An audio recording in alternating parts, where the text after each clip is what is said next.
Oi!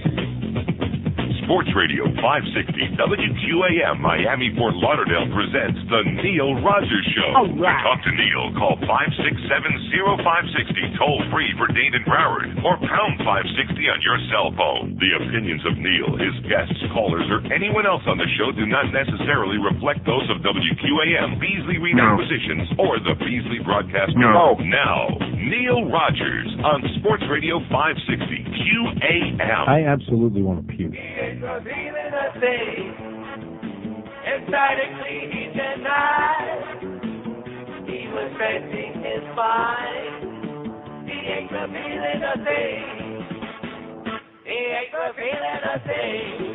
So yeah, not what he ever did. George Bush drew back when he was a kid. It was a slavery thing. George Jr. born in Buffalo. He wants the White House to be all new, like a big fat rich guy. So he can't admit he feels like two. Lord Trump was the best time of his life. All right. That's the way it was. I don't know for nobody denies it today. George Bush will never get him to say. He was a favorite thing. George Jr. All right, 10:02 at 560 WQM. Happy Wednesday to you. Look at that. The out-of-town line is ringing already. WQAM. Hi. Yes, sir.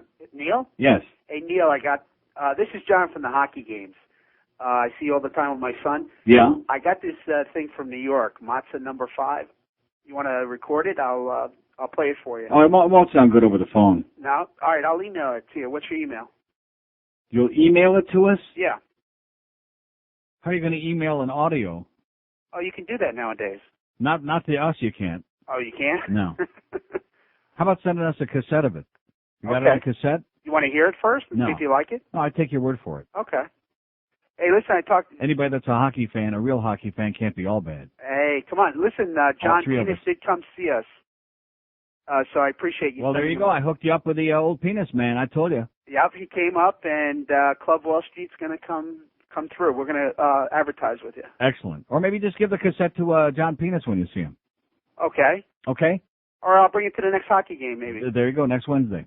I'll see you there. Thanks, John. All right. Bye-bye. Thanks, Neil. Bye-bye. By the way, our good friend Alan from Delights has got the candy in now, the low-carb candy. I shouldn't be talking about this on here, then there won't be any more for us. And George, by the way, is turning into a real little houser lately, hopping up. Every time Peter Leonard walks in here with a box full of these goodies from Delights, George, who doesn't need to lose an ounce but insists, what do you want to do, Karen Carpenter? Is that the idea now? I got this roll around my middle. You're so full of crap. Yeah. You've never seen it. One of the things that makes fat people very upset is when skinny people start whining about how fat they are and they have to lose 20 pounds. If you lost 20 pounds, you'd look like Ichabod Crane on a bad day. And if I wasn't eating all this diet food, I'd need to lose 50. If you weren't eating all this diet food, maybe you wouldn't need to lose any. Because you're eating extra food that you wouldn't be eating in the first place. Do you ever stop and think about that? I'm having this in Did you ever months. stop? No. But anyway, so we got this, let me get 20 or 30 more out of the thing here. It's real good to get that phlegm growing again in your throat. Chocolate tapas. That almost sounds like a Hispanic thing, doesn't it? Doesn't it? Kind of. Oh, no, this must be French. Tout sweet. But anyway, they're from Canada, and Delights in West Boca is the only place that's got it till Christmas. And they only have 4 carbs per piece. Now, I will say this. I mean, if you had like 10 pieces, that would be 40 carbs. Not a real good idea. But at least it tides you over, and it really tastes like the real thing, like chocolate. They come in peanut butter and mocha chocolate, and they're pretty damn good. I'll tell you, that tastes like the real thing. It's the real thing, like Georgie would say. I got to tell you right now, right off the bat, I have an apology to make for my own being very naive and very slow and very behind the times. And the reason for that being is that when you're not involved with certain things in your life, you just don't have any understanding of what it's all about. But the last several days, especially going back to last Friday, wasn't it Friday was the day that we had that ugly episode, or was it Monday? I guess it was Monday. With Screw Ann downstairs threatening to blackmail Carol from Center One and slamming the phone down and acting like a lunatic, as usual. But I've been going nuts about this golf tournament. Of course, we were going nuts about it on other aspects based on the OJ appearance, which wasn't supposed to happen. I've been going crazy because of all the money that allegedly was raised and which they're still lying about. But nevertheless, now after piecing this all together and discovering, by the way, that there was $110,000 just in sponsorships for this golf tournament that was raised by this radio station, all of which that money is going to the radio station. See, all of these celebrity golf tournaments, all these celebrity charity events, there's one word for them. You know what the word is? Fraud. Now, legally, maybe they're not fraudulent because the law says, evidently, from what we're told, only 5% of the proceeds need to go to charity, or some teeny tiny little amount needs to go to charity, and then it qualifies as a charity event, whatever it's a golf tournament, a ping pong, a pocket pool, whatever the event might be. Maybe someone who actually knows will call. Yeah, maybe somebody who knows about these things and how they operate. Maybe somebody that's operating church bingo or some other scam out there can call and tell us how that works. How much actually has to go to the charity, to any charity, before it qualifies as a charity fill in the blank, whatever it's charity tournament, especially golf. Because, I mean, if the truth to be known, this thing raised probably about $150,000, I would say, with all the sponsorships. And now we begin to understand. See, again, I was very slow when we were approached with this thing months ago. I was very slow to understand why they were so insistent. Oh, yes, no, it's going to be great. No, we're not interested. No, you don't understand. We're going to have to do it because there are all these sponsorships that we sell, and there's all this money that's going to come to the radio station, and it's another big money-making event for the radio station. The charity, we throw a bone, which in this case will turn out to be $2,500 only after a herniatic effort on my part to try to embarrass them into coughing up a few bucks after crying poor mouth. So all you people out there, now, is that for real, that call on 5? Amsterdam, hello? Hello? He already got cut off once. What do you mean by that? Because he's calling long distance? Jess. Hello? Neil. Yes, sir. Yeah, man. You're right about everything. Yeah? Yes, you are. Where are you? I'm in Amsterdam. Whereabouts? Right on the strip. On the strip? Yeah, I call it the strip. On the dam rack? Yes, sir. Yeah. Neil, I want everybody out there to know this. Yes? That you're right about everything. Amsterdam, Toronto, and the part of now, just a second. Give me a second. Okay. The part of... Yeah, you're doing some heavy-duty stuff, evidently. Huh? No, I'm not. Some good crap over there? I'm fine. Okay. And the part of... What time is it over there, by the way, now? I don't even have a watch on. Oh, okay. Uh-huh. And the part of... Are you in Amsterdam, Netherlands, or Amsterdam, New York? Neil, please listen to me. I'm listening. Just I'm give listening. me a second. You're well, right where about everything. Where are you standing now? Where are you on the phone? Where are you? Where am I? Yeah. I'm in a phone booth. And what? Look around. What's next to you there? Where are you? Let me see. There's a canal. Yeah. Well, that's unusual in Amsterdam. And I. Now, give me the name, like of a hotel that you see, or a restaurant, a store, something. I just want everybody out there to know. Sir, this, tell me why. Give me the name. God, and you are the biggest pedophile of all. Oh yeah, there you all go. the places in Amsterdam. That's all they have is no, pedophiles. they don't. There are no here. pedophiles in Amsterdam. And you're not in Amsterdam. And I got the pictures of you with a 14-year-old kid. Yeah. Walking Okay. down the street. Bring them on over, pal. Yeah. Okay. Told you. And you get sucked into it. This guy's in Amsterdam. Like I'm in Amsterdam. There are pedophilia. It's illegal in Amsterdam, just like it is here. Of course, picking up where we left off yesterday, this guy they wouldn't let him into the country in the Netherlands. Anyway, so Al's got the candy that I told you from the Delights, and I'm delighted to find out that all of these charity, all these celebrity things, they're all fraud. So if you want to participate, and like I said, the saddest part of the deal is that they'll always hook in a whole bunch of people to play because these people, like we found out yesterday, we couldn't buy a call from any of those people who participated, 110 different people, and all we had was a couple of cranks like this asshole, okay? That's all we had. Because they don't care. They want to rub elbows with famous people like Spuds Webb and Scooter Magruder, famous people like that. Well, somewhat famous. Marginally famous. And they don't really give a crap where the money's going to wind up going anyway. Maybe there might be a couple people that might be an exception to.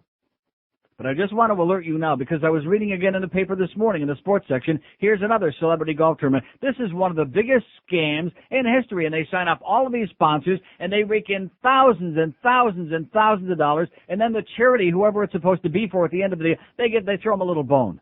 Little tiny bone, and that's the deal. So I've just washed my hands of this whole thing with this Center One golf tournament because the whole thing was a big, as far as I'm concerned. Even if it legally doesn't qualify, in my mind, it qualifies as a big freaking fraud. That's what it was. 10 past 10 at 560 WQAM. No portion of this broadcast may be reproduced without the express written permission of WQAM Beasley Reed Acquisition Corp. Lenny's asked America what they wanted in an all-you-can-eat breakfast. I want more than just a lot of food. I want a lot of choices. Bacon, pancakes, and eggs any way I want them. Oh, and sausages, those little sausages that look like dog turds. Yeah, the ones that always come stuck together. What is that? And I don't want it warmed under a heat lamp at some fast food place. I want it warmed under a heat lamp at Lenny's. Tell you how I want it. I want bacon really fatty and lean so that when you pick it up, it sort of droops off your finger. And eggs with the yolk broken so they're hot as a rock. And I want it served by a fat, sullen waitress with a mustache so I have an excuse to stiff her. Hey, bring it to me, bitch, now! And I don't want to stand in line. I want to wait in line to get seated for a really long time. They do that at Denny's. Lenny's. America, there's a new all-you-can-eat Grand Slam breakfast menu at Lenny's. It's everything you already expect from Lenny's, just a lot more of it at room temperature. Kind of changes the complexion of things at Lenny's, doesn't it? So anyway, Ellis Rubin, not to be out there. I noticed both local newspapers perhaps getting a little bit tired of giving Ellis all that publicity. Both newspapers missed that story today, but it was all over the news last night. A dark-complected couple from Cutler Ridge suing Denny's because they claimed that they were refused service. They were ignored. And, of course, who is their attorney? The publicity-seeking Ellis Rubin. How do you like that? Oy! Exactly. I guess that's just a coincidence. But anyway, they claim they went into Denny's down there in Cutler Ridge, and they sat there for 30 minutes and just sat, and nobody went anywhere near them.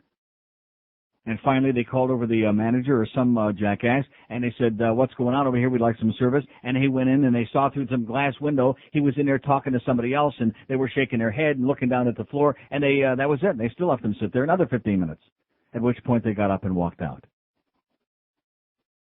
And, of course, the Denny's people say, well, it's a grandstand. They're looking for publicity and bada beep, bada boop, bada bop. We got all these black managers and we got black people and, The Grand Slam? I beg your pardon? Grand Slam? It's the Grand Slam. That's right. Hey, let's have the Grand Slam golf tournament. What do you say, huh? Oy! Yeah. So anyway, there you go. And, of course, that raises the question because, George just brought up a good point. Most establishments have a sign that they hang that says, this establishment reserves the right to not serve anyone. Or something like to that effect. Refuse service. To refuse service to anyone. In other words, if we don't like the way you look or smell or something like that. What about all these places, jackets only in the dining area? Yeah, but that's not just for dark folks, though. That's jackets for or is it? In other words, white folks, if you don't have a jacket, we're not going to kick you out, but if you're black, that would be a good excuse. Oh, no, jacket? You can't come in here, sir. Let's use the back entrance. You can't come in here, boy. Sir. Yeah, come in through the back door. Maybe we'll let you in, but we doubt it.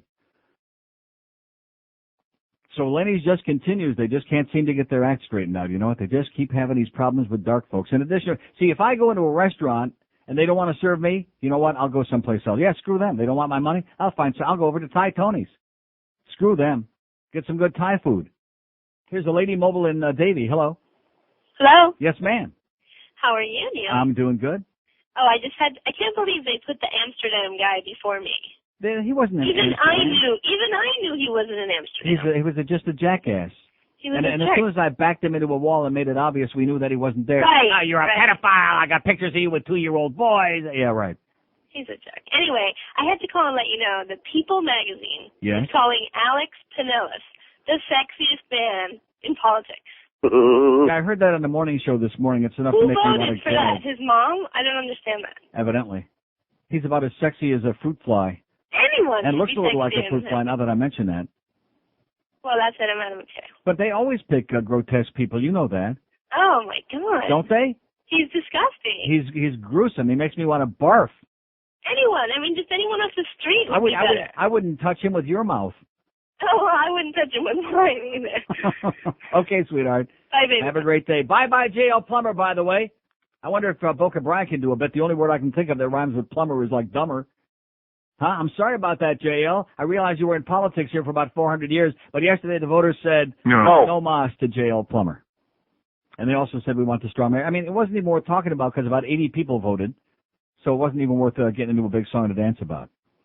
But needless to say, the voters in Dade County are somewhat disenchanted, and they said, goodbye, bye-bye, JL. We'll bring in this other guy. We don't know who the hell he is, but anything's got to be an improvement over you and all that beer you're drinking. And we want a strong mayor, which means Mayor Carroyo will have to face election much sooner, as in next March. Maybe we can get a good dictator in there, huh? How about Batista? You think he's got any relatives hanging around that we can bring in? How about one of Batista's grandchildren as dictator of Dade County? That sounds good to me. There you go. Maybe we can get some information about these charity events, but I doubt it, you know. Like I said, those people that participated, they didn't care where the money was going. They just want to go out there and rub elbows with people, and a whole bunch of them turned out to be real assholes because when O.J. did show up, they were rubbing it with him in the elbows, too, which is really embarrassing. I cry for you people, okay? No, I cry for us that there are people like you walking around out there, like the guy that called us that day. Well, I'm a collector, you know, I had him sign my thing because I'm a collector. Yeah, collect this. I got a big pile of this for you, okay, pal? Start collecting right now. Here's a mobile in Hallandale. Hello. Hi, Neil. Yes, sir. I want to tell you about the charity golf tournaments. There's a lot more to it than I assume you may know, but basically by calling it a charity thing, it means that like my company can pay for my free round of golf. Yeah. Or perhaps I can take a day off because, well, it's a weekday, but it's a charity golf tournament.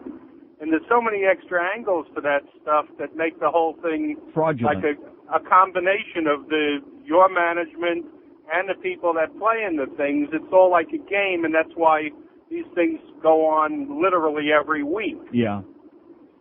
And but how much money actually winds up going to the charity? In this case, a very teeny tiny percent, and even that we had to squeeze out of these bastards, and they still don't have it, by the way. But that's because the people that are playing in the tournament, they're using their sneakiness to use their company's money or their time off and things like that. So it's like a combination deal. Everybody makes out, and everybody sort of winks their eye and laughs at, you know, at people like yourself that try and do an honorable thing. Yeah, we're sitting on here saying proceeds to Benefit Center 1. We're not sitting on here saying proceeds from the silent auction, which is going to be a very teeny tiny amount, which I didn't know about at the time, or any other defined print that's in the contract. We don't know about those things. So we're trying to, you know, use the hook of, oh, this is really for a very good cause, and in the meantime, it's for what you just said it was. Every once in a while, even you get snookered, Neil. Absolutely. I confess. That's why I said at the beginning today. I'm just very naive. I've never been involved with these things before, and now I know why, and I'm glad I haven't been. Well, you are still God. And okay, have a nice day. Have a great life. I'll see you in Amsterdam with all those little kids. 567-0560, pound 560 on the AT&T wireless line. Here's Delray Beach. Hello.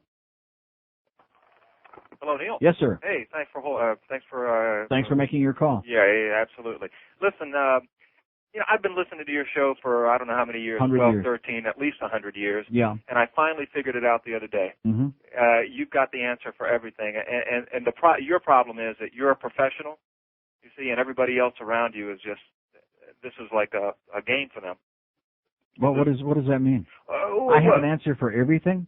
No. I just mean that, you know, you're a professional. You're a radio professional. Right. And people nowadays have lost the meaning of what it is to be well, a professional. This is not a professional radio station that I'm working in here. I mean, I'm sure people get very tired of hearing me bellyache, but this is not I mean, at IOD we had problems. At every station I've ever worked at, no place is perfect, and it's fun to get on and be able to bitch about it. But here, I mean, professional is not in their vocabulary. They don't understand what it's all about. Exactly. That's because it's all like a game. This is a little fraternity. It's a little closed fraternity, and you think I'm joking, sir. Greg Reed and his buddies, they've been together for years. It's a closed little fraternity. They laugh at the rest of us, okay? They do whatever the hell they want, and they get very irritated when some loudmouth bastard like me, who they can't live without, comes on the air and outs them for being the phonies that they are. They can't stand it. Yeah, just like you say, give us the money and, you know, we'll just shut up and give us the other money. That's right. Now you got it. That's right.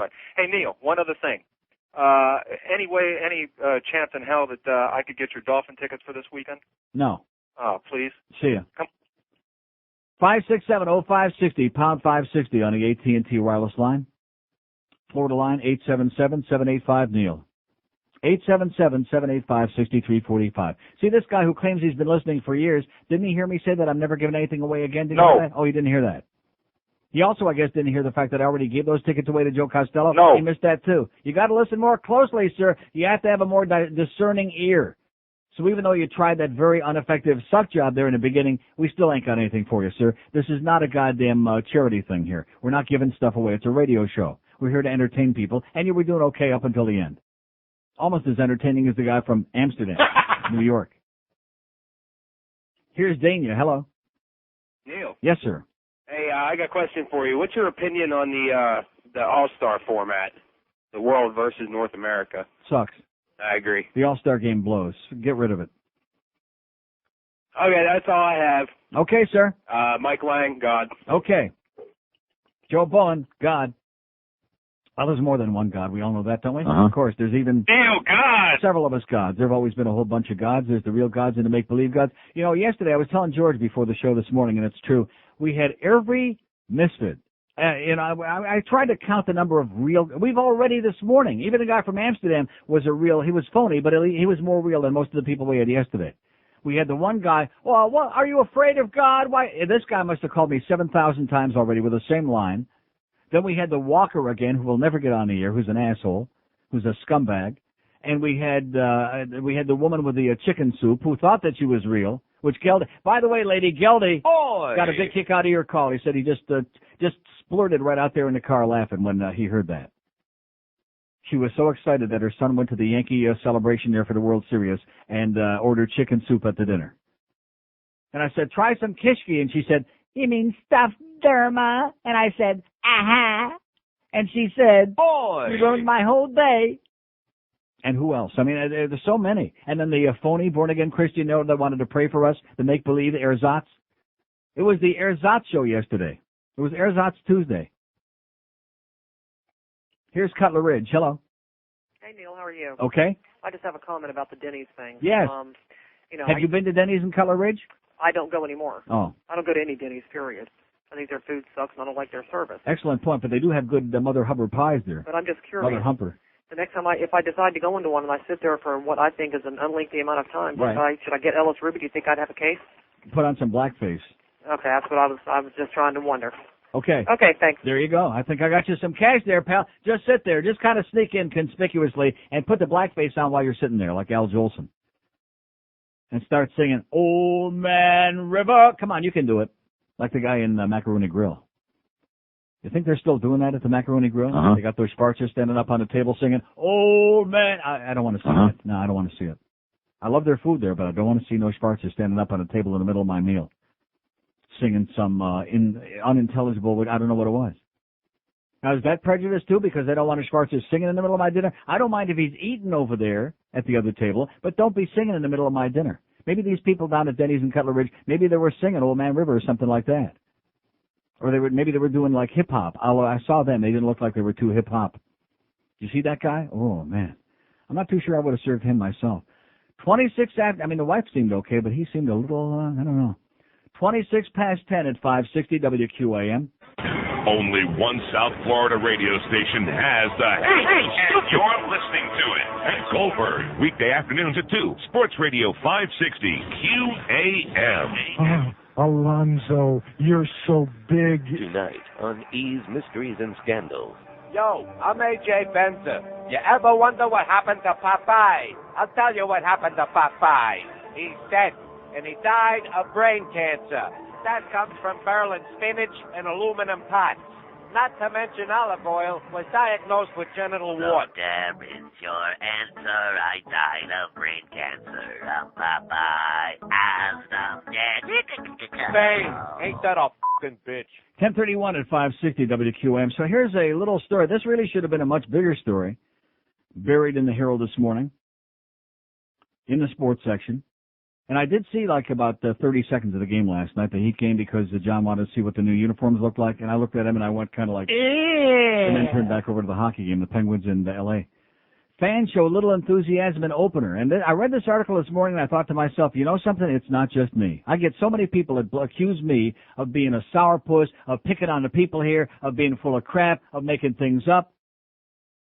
This article, it bears out everything I've always said. This is the most dead-ass goddamn... Oh, and another one, by the way, yesterday was the Punk in Coral Springs. If you don't like it, leave now. That one. He was also yesterday. Nice job there, pal. And happy Wednesday to you, by the way. I'm sure he's there today. Aren't we sure he's there? Uh-huh. Yeah, he's squeezing it. The final Heat home opener at the Miami Arena on Tuesday night drew a long, palpable wake me up when the playoffs begin yawn. Let me say it again. Wake me up when the playoffs begin yawn. It's got a lot of hyphens in there. The Heat played a thriller. This was a double overtime game, by the way. The crowd snoozed. Didn't sound that loud, said Miami's Jeff Ozer, 18, sounded half full. An announced crowd of 14,623 arrived late and left early. They arrived late and they left early. Oh! All right. That's the Miami crowd for you, boys and girls. Any sporting event. Even as the Detroit Pistons rallied late in the fourth period to send the game into overtime, double overtime as it turned out, Miami Arena needed to be checked for a pulse. This is by Ken Rodriguez. Nice going, Ken. Let me say it again. Miami Arena needed to be checked for a pulse. A half-empty arena watched the final minutes of the Heat's 128-122 victory. Said season ticket holder Elaine Margolis, 49 of Bal Harbor, I'm always surprised by the lack of crowd energy unless it's a playoff game. The Heat began the new season with new uniforms, fresh optimism, and a touch of nostalgia. The team said goodbye to Miami Arena in December, or says goodbye, and move into their new home American Airlines arena, Scam Arena, on January 2. Few fans were feeling nostalgic on Tuesday. I'm glad we're moving, said Joel Margolis, is 65, Elaine's husband. The view here is not up to par. The whole arena is run down. The whole arena is run down? Anybody ever see anything wrong with the Miami Arena? No. I mean, other than the location? You've been in there. Did you ever see anything wrong with that place? No. I mean, the food sucked, but that's not the problem with the arena. And it's in a bad, again, that's not the problem with the arena. It's in a bad neighborhood. There isn't a goddamn thing wrong with that, except there's not enough Scott boxes and the stuff to make the owners a lot of money. Nothing wrong with that place. Perhaps a new home, it says, will produce fresh enthusiasm. As the Heat took the floor to the boys are back in town, fans took to certain diversions. Cell phones. Where have we heard that before, Neil? Beer, snacks. The result, lukewarm applause. Up in Hardaway's crossover corner, dozens of seats remained empty at tip-off. There was plenty of room to play in P.J. Brown's playground at halftime. Ditto for the mash pit in the fourth and the Zone in overtime. It's certainly not playoff fever, said Javier Holtz, 38, of Miami Beach. If this story doesn't tip off to you everything that goes on in this town, including this audience, everything, they're in a coma. 23 years of my life, if you try to analyze what I've been trying to do here all these years besides eke out a goddamn living, what it really boils down to is waking the dead. Trying to rattle the spears of dead people. Even the young people here, most of them are dead.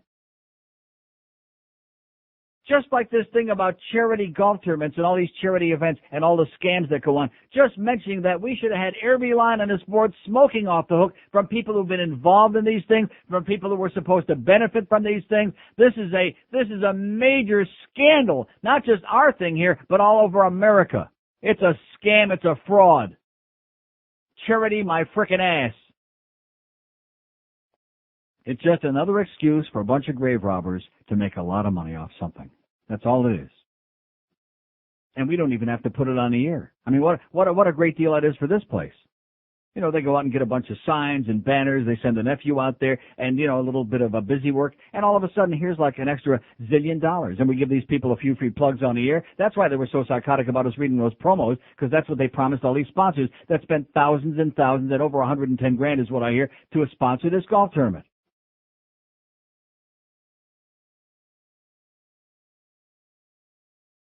And the public is, they're out there going, yeah. Oh. Yeah. Here's Sunrise. Hello. Hey, how you doing? Okay, sir. I got to make a couple comments here. Number one, these parents send their kids to school sick. Everybody in the classroom gets sick. And so what are you talking about? The parents send their kids to school What does that have to do with the price of rice? I don't know. They're all white, I guess. I don't know. They're all white? Yeah. Meaning what? It means that these people are WTOD. White trash on drugs. Yeah. And then you go to Target to get your prescription. Yeah, okay. Well, anybody that shops at Target, by the way, deserves to deal with white trash. So what are you complaining about, asshole? 567-0560, pound 560 on the AT&T wireless line. 877-785-NEIL on the Florida line. 877-785-6345. Oh, you better get used to it. You got that look on your face. It's going to be, this is psychotic week. Lots You better of get used chocolate to here it today. That's right. Eat all the chocolate, okay? It'll make you feel better. Here's a mobile in Miami. Hello. Mobile in Miami. Is gone. Okay. Let's try the mobile in West Palm Beach. Hello. Hello? Yes, sir. Denny's in Cutler Ridge? What is it? Denny's in Cutler Ridge, yes? Yeah, you can forget that place. I mean, you should sit there all day and don't get waited on. Yeah. Whether you're black or white. Okay, well, get a phone that works and get that sock off it, okay? And call us back some other day. He says, Denny's in Cutler Ridge, you can sit there all day because they're busy playing pinochle in the back or something like that. 567, we got 400 open lines here this morning. 567-0560, pound 560 on the AT&T line. Here's a mobile in Miami. Hello. Neil, I Yes, sir. saw Channel 6 news this morning, but they had that weather guy on there. What's his name? Bob something? He had a big sign that said cold, but he was standing in front of the sea, and it said old. So the other guy, I think his name's Bob too, was kind of razzing them, and they were going at it. Bob Weaver and Bob Mayer, yes? Yeah, so it's just kind of funny. It's this old guy standing in front of a big sign that says old.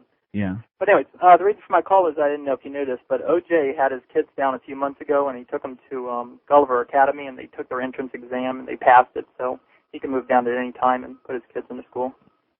Good news for you. And that's it. okay. Thanks for your brilliant call, sir. See what I'm saying? I'm talking about all these other things, and it's like I've told you before. They got their own agenda. Do we care about O.J. No. Do we care about his goddamn kid? No. Are we going to let him move here? No. No. So what are you talking about, sir? Like the other guy with his white trash shopping in Target for their prescriptions or whatever he's talking about. This is great. This is dynamite. This is a great, like I said, reading that article, a perfect reflection of what this town's all about. 21 before 11 at 560 WQAM. I've got two sets of lips.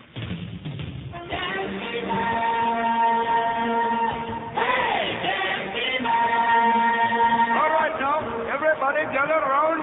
A Gandhi man here. What kind of protest do you want? Sit-in, lobbying, anything you want as long as it's non-violent. You've come to the right man because I'm the Gandhi man. Who can organize a boycott? Organize a boycott. Everybody's we're not afraid of rough. We're both afraid and for a week. The Gandhi man. The Gandhi man. Oh, the Gandhi man. The Gandhi man can. The Gandhi man can, cause he mixes it with love and makes the system look bad. Who can spot an unjust law? Will even wash latrines. Who can make his own clothes, not afraid to cause a scene? The Gandhi man. The Gandhi man. Oh, the Gandhi man can. Oh, the Gandhi man can. Oh, the Gandhi man can, cause he mixes it with love and makes the system look bad. The Gandhi man consents that he represents Muslims, Hindus, Sikhs, and Asians, all the other religious persuasions, but a very few Caucasians who can really take a beating, who can really take a punch, that person who can pass without a dinner or a breakfast or a lunch. The Gandhi man. The Gandhi man. Oh, the Gandhi man. Oh, the Gandhi man. The Gandhi man can, cause he mixes it with love and makes the system look bad. Yes, the Gandhi man can, cause he mixes it with love and makes the system look bad. Oh, the Gandhi man. Oh, I'm the all-time king of passive resistance. You'd better do what I say, or I swear I will starve myself to death. All right. 10:45 at 560 WQAM. So maybe you heard that little spot that started in the middle of that bit accidentally. And come to find out that this is part of the ongoing shenanigans here of the Beasley Reed people, because this is a new remote start that we got, a button that somebody, who punches that? You punch it? I punch it, so then the spots fire off at in Fort Myers. So instead of paying some kid to sit making $3 an hour over there in Fort Myers at 770 to run the spots when we go into a break, now we got a remote start button that George can punch here, so they can just open the pot over there and nobody has to be sitting there. So if I say, It still can go on a year over there because nobody's running the board. They might have to pay somebody $1.75 an hour to sit there. Or bring in some intern off the street who'd like to find out how to run a radio board and maybe get into business a little bit and do it for free. No, we don't want to do that, do we? No. No, because we're the Beasleys, baby. We invented cheap. 1,600 open lines here this morning. 5670560 pound 560 on the AT&T line, out of town line. It's 877-785-NEIL. 785-6345. Here's Tamarack. Hello. Tamarack. Yes, sir. Yes, Neil, sir. first-time caller. I want to tell you about a couple of rip-offs. One of them, when I came down here, Easter seals. Yes. The man had 2,700 boxes out in Dade and Broward. You remember the Easter seal kid? You take a piece of candy, you put in $1 a quarter and everything. Right. We found out later he never had a license. Uh-huh. And it was all disappeared within 2 weeks. Then I went to work for Cancer Care up in Boca. Right. And they gave me $14 for every box I could put into a restaurant. Mm-hmm. You take a peppermint patty and you put in money. After a while, I got to know them so well. Yeah, but every time she stands up, the money falls out. Anytime I got to know them so well, they let me into the money room. So I got into the money changing machine. You know, the sorting for the coins. Right. The dollar bills that were all verknached, they would take, straighten out, and put it in their pocket. I got a check, and one time I said, you didn't pay me for gas money. So he pulled out a $10 bill from his pocket. There you go. All right? Uh-huh. And everyone, when I asked the guy about the Easter seals, he says, they don't care. Well, I'm giving them 1 or 2% of the take. That's all they're interested in. Beautiful. Now with O.J., how in the hell do they back him when you never see him with a black face? You only see him with a blonde, blue-eyed. Right. He's never done anything for his people. Correct. And they're going to take pictures of him and show their grandchildren, look at this. I got a picture with O.J. Yeah. Out of material. But most of the people, by the way, that were out there at the golf tournament getting their picture made with him were white people, which is even sadder. Which is even worse. That's correct. It's unbelievable. Zygazun. You too. Okay, 5670560. So all this charity stuff, man, more and more of it we're finding out. Scam is the word. Fraud. Oh yeah, we're running this charity campaign. It's like when you're trying to drive on a goddamn highway and there are these people standing at the street corner, which definitely ought to be outlawed, by the way, should be against the law. And they got a bucket, help the starving kids, help the people with some terminal disease. It just says, help somebody on there. And there are a bunch of guys running around, and they got these all wearing the same kind of outfits on generally. That's the Cossack Foundation you're talking about now with the orange hats. Roger Cossack, I thought he was on 1230 on CNN. He's got a foundation now? Also started from OJ. But the Cossack Foundation, what is that? When I was doing the guest show, that we had some calls on that. I was talking about it. Apparently, it's this group, a bunch of grave robbers. They round up all these homeless vagrants on the street and give them $4 an hour to take their bucket. And they stand out there, collect money, and where's it going? It's going in somebody's pocket. They're watched. They got people watching them to make sure that they don't pocket any of their money out of the bucket. Great, excellent. But they have nice ID tags. Yeah, they look lovely. Next time I see any of you assholes out there on the street corner raising money for Eddie's kids and Jerry's kids and Tommy's kids and anybody else's kids, I'm going to run your ass over. How do you like that? And your kids, too. Fraud, scam. This is the American effing way, baby. People are starving to death, and we got people out there, just like these golf tournaments, raising hundreds and hundreds of thousands of dollars for somebody. Not for the charity. The charity, we throw a little bone. We give them a doggy bone. Here's a mobile in Fort Lauderdale. Hello. Hello? Yes, sir. Yes. Yes? Hello? I'm speaking to you, sir. Speak. Yeah, okay. Yeah, I just called on a mobile. I just wanted to make a couple comments about this golf issue that everybody's talking about. Yes? It's the only money that really it's supposed to go to the club, a per head fee, and then they put a little bit of money they outlay for trophies. Yeah. And the rest, usually the door prizes are donated. The rest of it is supposed to go to a charity. No, it does not. To be, most people just like disclose when you initially get involved with something like that. That's all I really wanted to say. Okay. But it doesn't. It doesn't go to the charity. That's the point I'm trying to make to you today, sir. Wake up your eyes, sniff the pansies, sniff the flowers, sniff the daffodils, okay? It doesn't. That's what I'm trying to tell you. Is that the people who sponsor these tournaments, I can't say all the time, but I certainly can say about this one, and I have a feeling most of the time, it's a big come-on.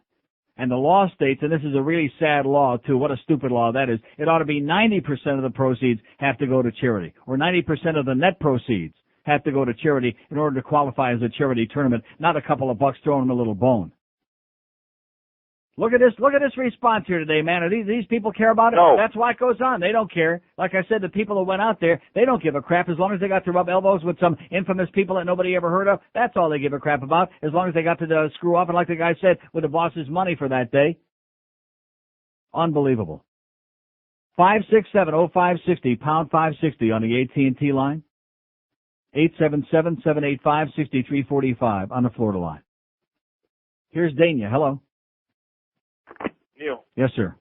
I'm from L.A. I lived in L.A. for about 20 years. Uh-huh.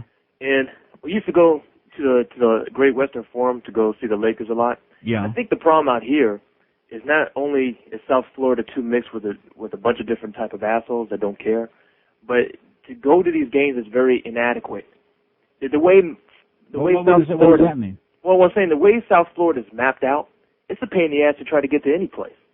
Compared to L.A.? Yes. That's ridiculous.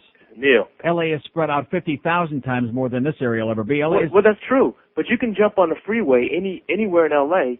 and get to where you need to go. Sir, we're not talking about how many people showed up. We're talking about the behavior of the people who were there. They were there and they're in a coma. They're on a cell phone. They don't care. They have no passion for anything. Well, you are sitting in South Florida, Neil, and everybody knows that out here the people are just assholes.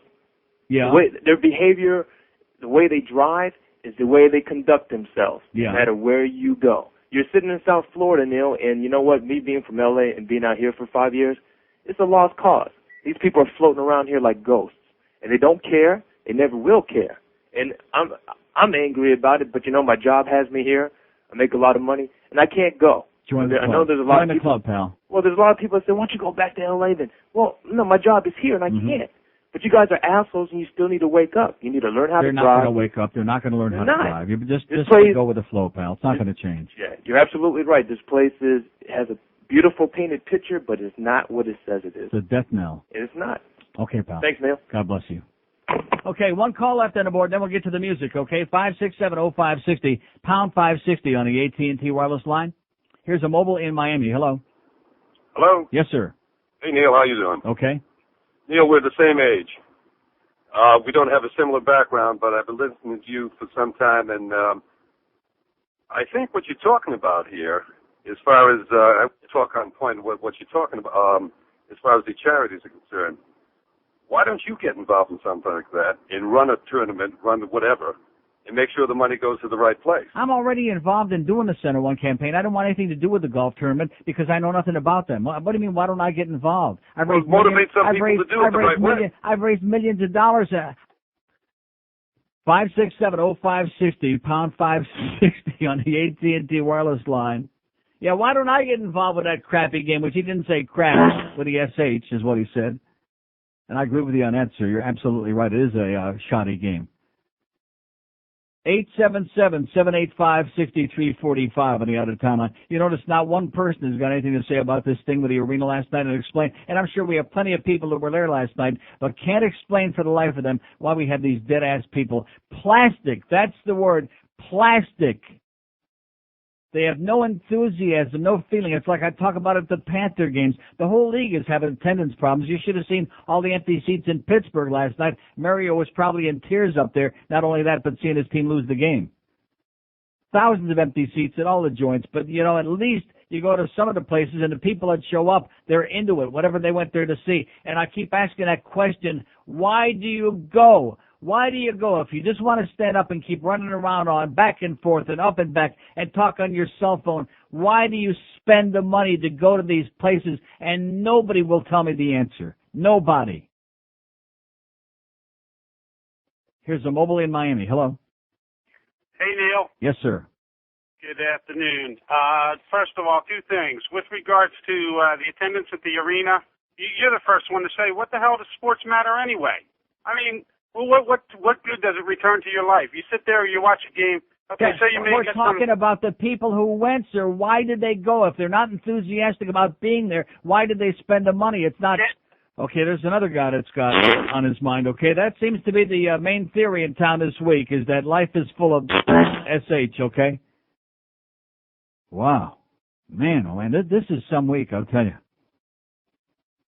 Just when you've been doing this about 400 years here and you think that you've seen it all, then all of a sudden a week like this comes in, smacks you right in the puss. Whatever you said, pal. You're hysterical. 10:56 at 560 QAM.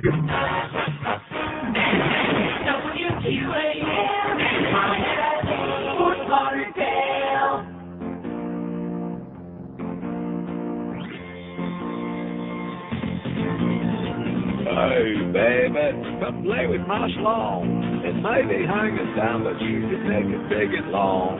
Hey, baby, come play with my schlong. You don't have to swallow, I'll have a washcloth.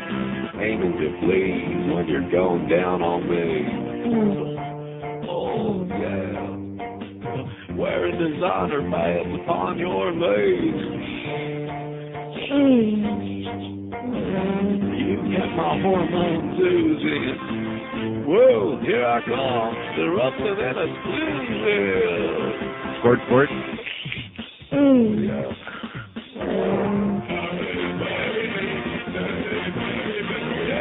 Come play with my schlong. Who's your daddy now? Hey, baby. Hey, baby. Come on. Come play with my It's 11:02 at 560 WQAM, the home of the permanent handicap.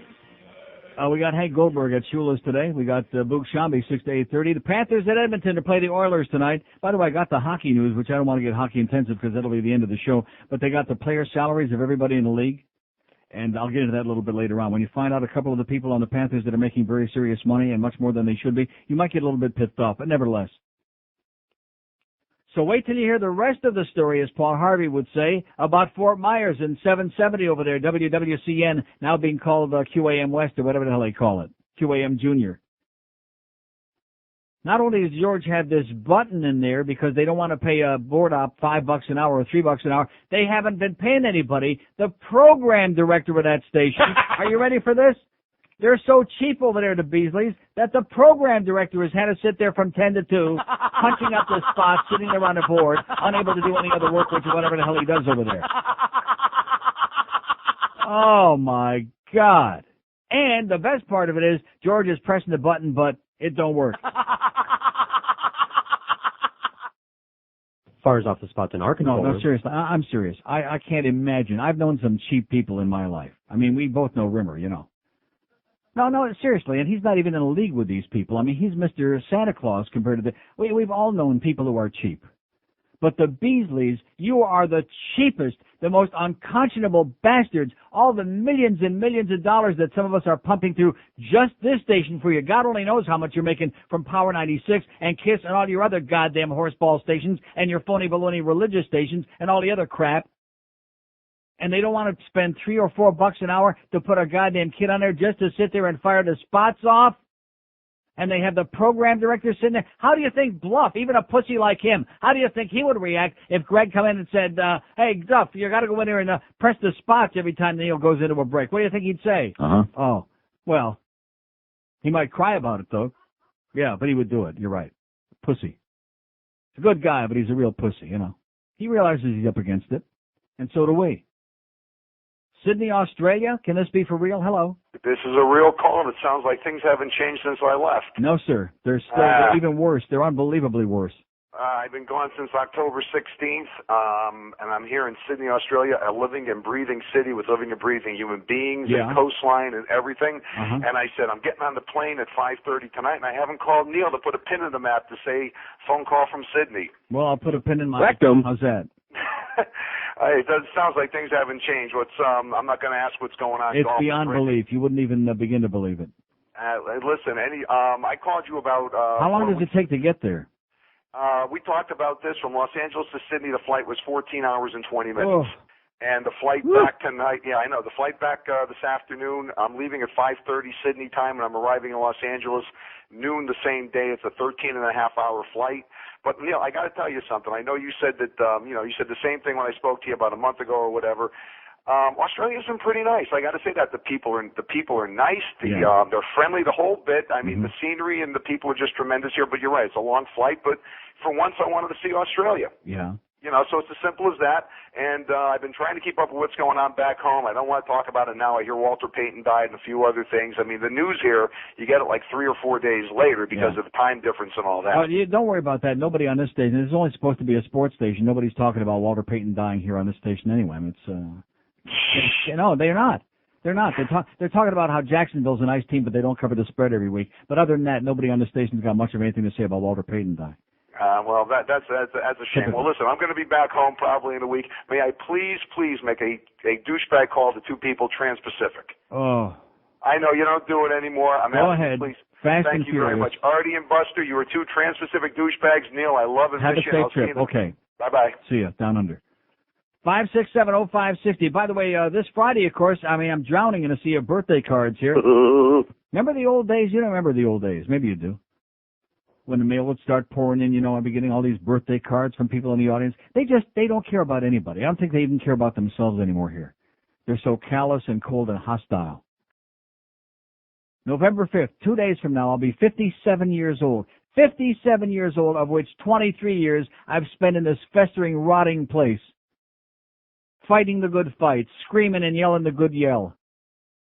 Trying my goddamn best to wake up the walking dead. Have I succeeded? No. No. Put a little money in the bank, though. Not enough. I got a birthday card from my mother. Got a birthday card from Craig Worthing with some guy's picture in it. I won't go into that yet. And that's about it. Of course, it's only the 3rd. We still got 2 days to go. I bet you that mail. I bet you when Carlos comes in today, he'll be getting a hernia carrying all that mail. Happy birthday, Neil. We love you. Happy 57, baby. You're still, all this other crap. Is that going to happen? No. No. They just don't care. As cold, in spite of the climate here, man, this place is as cold as the Arctic. Frigid. You can feel it. You can smell it. You walk outside and you look at people, you almost get instant freezer burn. Here's Homestead. Hello. Good morning, sir. How are Yes, you? sir. Okay. A couple of things to cover. I think you barely touched the tip of the iceberg on this charity crap. Well, nobody seems to be concerned about that. I'm the concerned only about one. it. I'm concerned about it. Years ago, I was working at a place and we had a bunch of those damn gumball machines in there. Right. And a guy comes in like once a week or once a month or whatever and empty them out and put new crap in them. And we got to talking to him one day, and Lions Club charities or whatever the hell a charity is, and he says all they have to do is throw them $5 a week or something like that, and they're all happy. And he's collecting he's got like 25 or 30 machines around town. Right. And he's collecting like $500 a week, and he sends them in $30 or whatever it is. Right. And everybody's happy. I'm in the wrong business. And you are in the wrong business. Yeah. It's just I mean, it's not a question of conscience, because when you work for this company, you couldn't have a conscience anyway, so that's got nothing to do with it. I'm just in the wrong outfit. I could. But like that caller about 4 or 5 calls ago, that guy, he hit the nail right on the head about the charities. They as long as they get $2 or $5, they don't care. Yeah. And you can use their name all over Hell's Half Acre. And number 2, that Cutler Ridge Denny's. Yeah. It's owned by a bunch of Palestinians or some people from the east. Oi! Yeah. And we had a meeting there years and years ago. Mm-hmm. Those people are suing. They ain't got a chance in hell. Why is that? Because nobody gets served there. Nobody. We had 40 people in there, and not one soul could get a glass of water. We had a big meeting. We rented the back room. Yeah. This is a week. It was actually a yacht You club. can't complain about the service there because there isn't any. There's none at all. We had a yacht club meeting there like the week before Hurricane Andrew to plan hurricane strategy. Yeah. And nobody could get... Well, maybe it's just a dummy Denny's. Maybe there's not really any kitchen or any food back there. It's just one of those you're probably right. It looks like Denny's. That's it's probably what it is. Dummy Denny's. People go sit there and wait, and then they leave. There you go. So, what the hell? Low overhead anyway. Yeah, exactly. Hey, have a great day. And man. back to you. See ya. I have to complain about the food costs. Don't you think they even have maybe some of those mother humper pies? 5670560, pound 560. I'm a schmuck. I mean, I guess I must be very naive. I never really gave it that much thought before. But I thought that if somebody alleges that they're going to do something from charity, that most of the money goes to charity. Makes sense to me. I guess that's what they're counting on, is you thinking that. Oh. And the rest of us, too. 10 minutes after 11 at 560 WQAM. The best of Neil 99 CD is back. Unbelievable. It's fit. It's perfect. Get 'em Now, expect music and Dade and Broward, plus West Palm and Boynton, and Fort Myers, too. The Best of Beer, a benefit for Central One from 560 QAM. It's a lie. I am not a Nazi. Yeah. Swing it, Lord. All right. When the Nazis reign, they reign before Pat Buchanan. Yes. Now the KKK have good days because of Buchanan. Yeah. If you are yellow or purple, or God forbid brown, you'll be like Mussolini hanging upside down. You can lock and load your guns with Pat in power.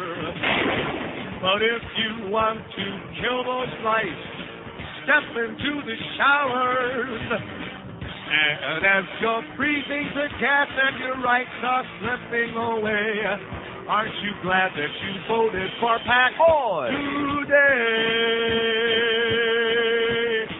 Pat Buchanan's an asshole.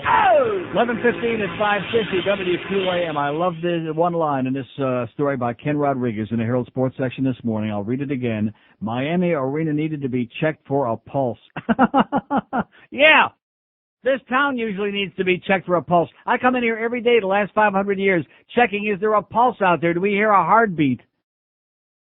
567-0560, pound 560 on the AT&T line. That line 9, man, that's going over like Halava in Siberia.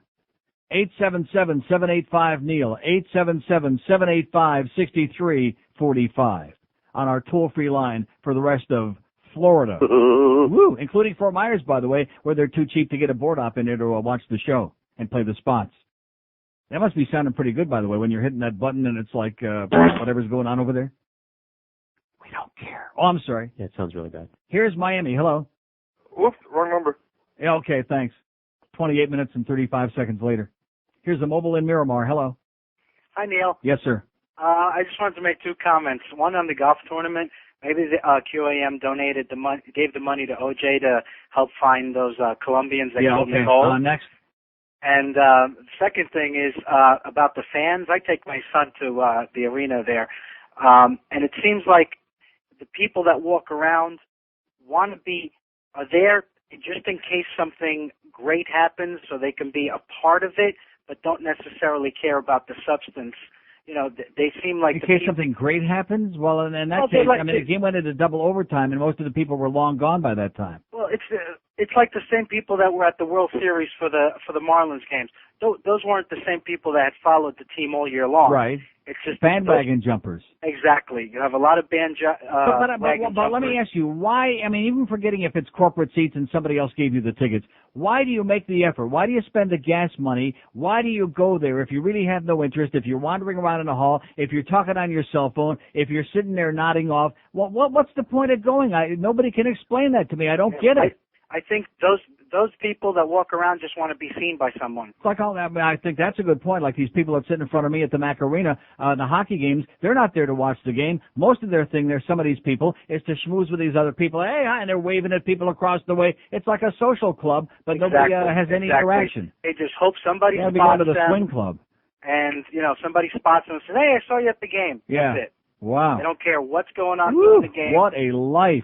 He said it's the same people that, they'd rather live in they live in a real big house with no furniture inside. Yeah. Because they want people to see the outside, the facade, but no substance. Okay. That's it. Bye. Good point. Thank you.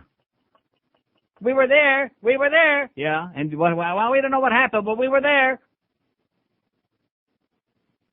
567-0560, pound 560 on the AT&T wireless line. 877-785-NEIL, 877-785-6345 on the Florida line. Is that line working today or what? Hello. Hello? Neil. Yes, sir. Hey, how you doing, man? Where are you calling from? West Palm. West Palm. I just punched the line up. It doesn't ring all of a sudden. You picked me up cold. Yeah. Well, how many times did it ring? Not one. It must be Psychic Neil again. I love it. Yeah. Wow.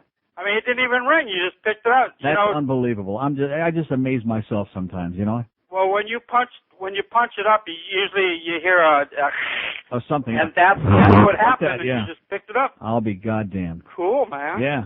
So what's up? Anyways, a couple of things. These people with these cell phones at the places, you watch at the World Series, right? They sit behind the plate. Yeah.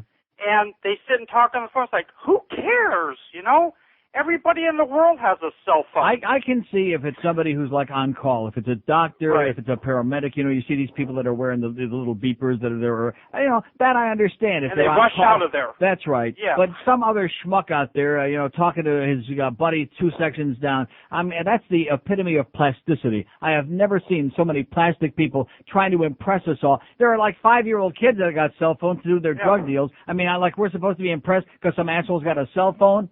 And I bet you there's nobody on the other line. That could be. They'll never probably thought just about have that. it up there with their lips moving. Right. Anyways, with charities, I used to give people money on the side of the road and stuff, if they had like no arm or something, they were a vet. One day I pulled up to a light, and the car in front of me gave this homeless guy a handful of change, right? Yeah. The guy looks at the change. He picks out the pennies, like maybe 20 pennies, and throws them on the ground. And it's like, that did it for me. Never again. They come up to the car, just wave them off. Yeah. It's like, never again. Nothing under a 20, man. I tell you, I'll work for a zillion bucks, How about that Ken Griffey, man? What a douche. $135 million. Yeah. And he wants to be close to his hometown, man. He wants to be close to Orlando. Here's another example. Here's a guy loyal to the fans, okay? He's played his whole career up there in Seattle with those long-suffering fans. He demands to be traded now. He wants to be closer to his home because the guy that's only making that kind of money can't afford those long-distance flights, A bus fare home. They can all, as far as I'm concerned, they can all croak. You know what I'm saying, pal? No they can all kidding. stick it where the moon don't shine. No kidding. And have a great day. Yeah. How do you like my picking that thing up the way that was? That was amazing. God. Psychic Neil continues to astonish. Neil, God! 5670560, pound 560 on the AT&T line, 877-785-NEIL. 785-6345 on our statewide line that I just picked up cold. I guarantee it'll be a dial tone now. See, I told you. Psychic Neil again. I should open up one of those psychic things. I'm going to go in business with Shrill Griffin and Shirley Tweeters. That's what I'm going to do. Get out of this goddamn crap. Sitting here demeaning myself, working for a bunch of grave-robbing assholes every day. What the hell was that? What the hell was that? Here's Pompano. Hello. Pompano. Hi, Neil. Yes, sir. The sports franchises got what they deserve because they sold their soul to corporations years ago. Yeah. Everybody there is on somebody else's ticket. They're on somebody else's dime. It's a meeting place. Well, they're killing themselves, man. You're right. They've shot the goose that laid the big one. And it's the same thing in the morning with the first team. I quit listening. It's just so long and tedious. I drive 20 minutes to work. I'm lucky if I get 2 minutes of talk and 18 minutes of commercials. Yeah. And at the ball games, they blare the music so loud. Every other thing's a commercial and inside the arena. It's so loud you can't even talk to your kids to try to explain. They don't give you 5 seconds rest either. I mean, when the music stops for like 2 seconds, you think, my God, what a relief. And then all of a sudden, just when your ear's starting to air out again, they start it up again. And they're doing it at the Panther game. Oh, yeah, now. big time. It's just so frustrating. They got that thing cranked up nice and loud again, too. For a while there, they had it down to a dull roar. Now they got it cranked up way too loud again. I take young kids with me to the games, and I'm trying to what's going on in the game, and they can't even hear me. It's just frustrating. Yeah. I gotta go. I guess that's all I've got. Okay, pal. See you. Have a great day. Here's a fax to George from Buy Sell Radio Online in Cape Coral. It says, Neil may or may not have these numbers, but I just heard him talking about Beasley's billing. The next 2 pages are from Duncan's American Radio 1999 edition and show Beasley's billing in both Miami and the Fort Myers markets. I recently retired in Cape Coral after 34 years in radio. I love Neil Show, carry radio around 10 to 2 every day.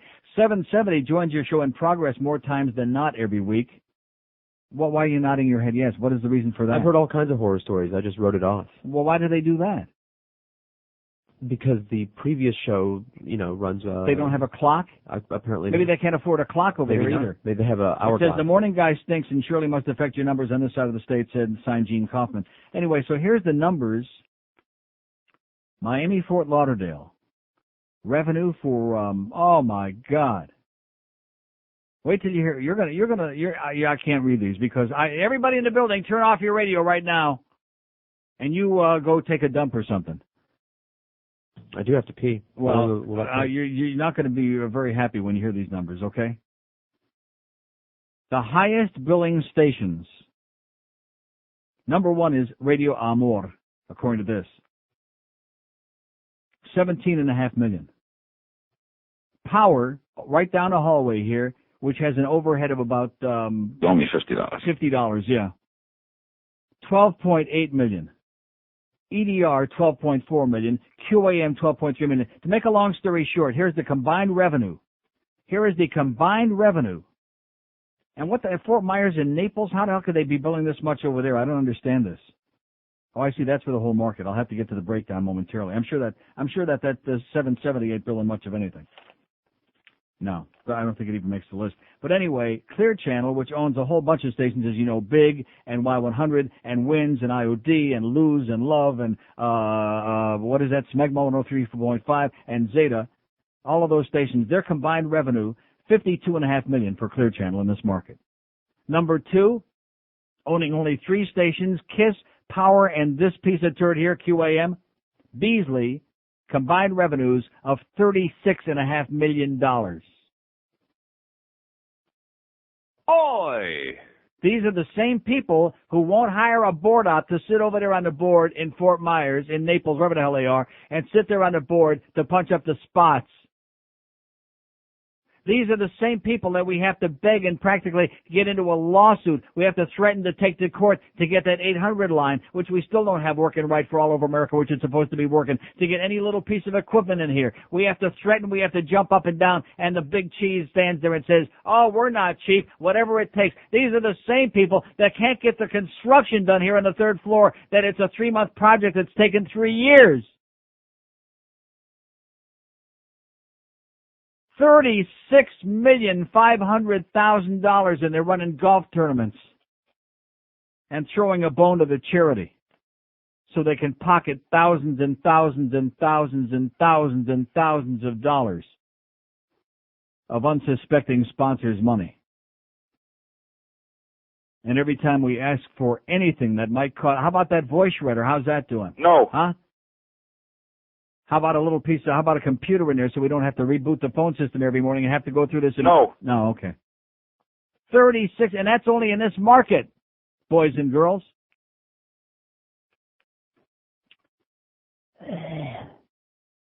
It's 11:27 at 560 WQAM. Jim Mandich talks sports. Yeah. Right here on Sports Radio 560 QAM. Only $50. I will not give it to you. QAM is not a happy place. No. It's a goddamn crappy place. Yes. Where everybody hates. Yes. The sight of your face. QAM is not a happy place. No. It's a stinking big disgrace. QAM is not a happy place. Oh! Jock worshippers who love OJ. Backstabbing reprobates. The equipment always breaks. It's a hot and smarmy place. QAM is not a happy place. A real depressing place. QAM is not a happy place. Oh, calm down, okay? It's 11:31 at 560 WQM. So anyway, you look at the Fort Myers market. Now, the station that we're on over there, 770 WWCN, they're like next to last in revenue. I mean, right close to the bottom. They only billed $180,000 last year. But Beasley also owns WXFB, WXKB FM in Cape Coral, which is the number 1 biller over there, $3.5 million last year. They also own WJBX and WJST FMs, which between them billed $1.5 million. So that's $5 million. In a market where the entire revenue last year was $24.5 million, okay? So among their 4 stations, they billed over $5 million over there and still can't afford $3 or $4 an hour to put a board op over there to press the spots. Oh my God. Not to mention, of course, can't afford to buy a suit. That goes without saying. 5670560, pound 560. Happy birthday to you, Neil. Thank you. Thank you very much. 57 on Friday. Cards are pouring in here. Wait till that's why the mail hasn't come yet. You mark my words. Carlos is going to be bringing in wheelbarrows full of it. And cards, too. Here's Aventura. Hello. Good morning, Neil. Happy birthday. Well, thank you so much. Paul Harvey, this morning. Yes. In Pennsylvania, a small town, yesterday, they had an election. The woman that they elected, councilwoman, died last week. There you go. They're shipping her body down here. She's going to run down here. Yeah, probably win in Tamarack, I guarantee you. That's it for me. Have a good one. Thanks for announcing the new mayor of Sunrise, sir. Thank you very much. She's ahead of everybody else. Prop her up in a chair. She's elected. 750,000 open lines at the moment. 5670560, pound 560. See what I'm saying about these people? They don't give a crap about anything, about me, about themselves, about anything that's going on here. And so Ken Rodriguez wonders in this article in the newspaper why they were all there sitting on their hands last night. They were just doing what comes natural, Ken. Yeah, they were just kind of slumped over going, and like the guy said before, they probably weren't even talking to anybody on the cell phone. They were just trying to impress everybody else. Oh, look at me, I got a cell phone, huh? I hate to break the news to you. Even the schleppers in Italy over there, they're all walking around on the streets with cell phones because it's such a novelty over there.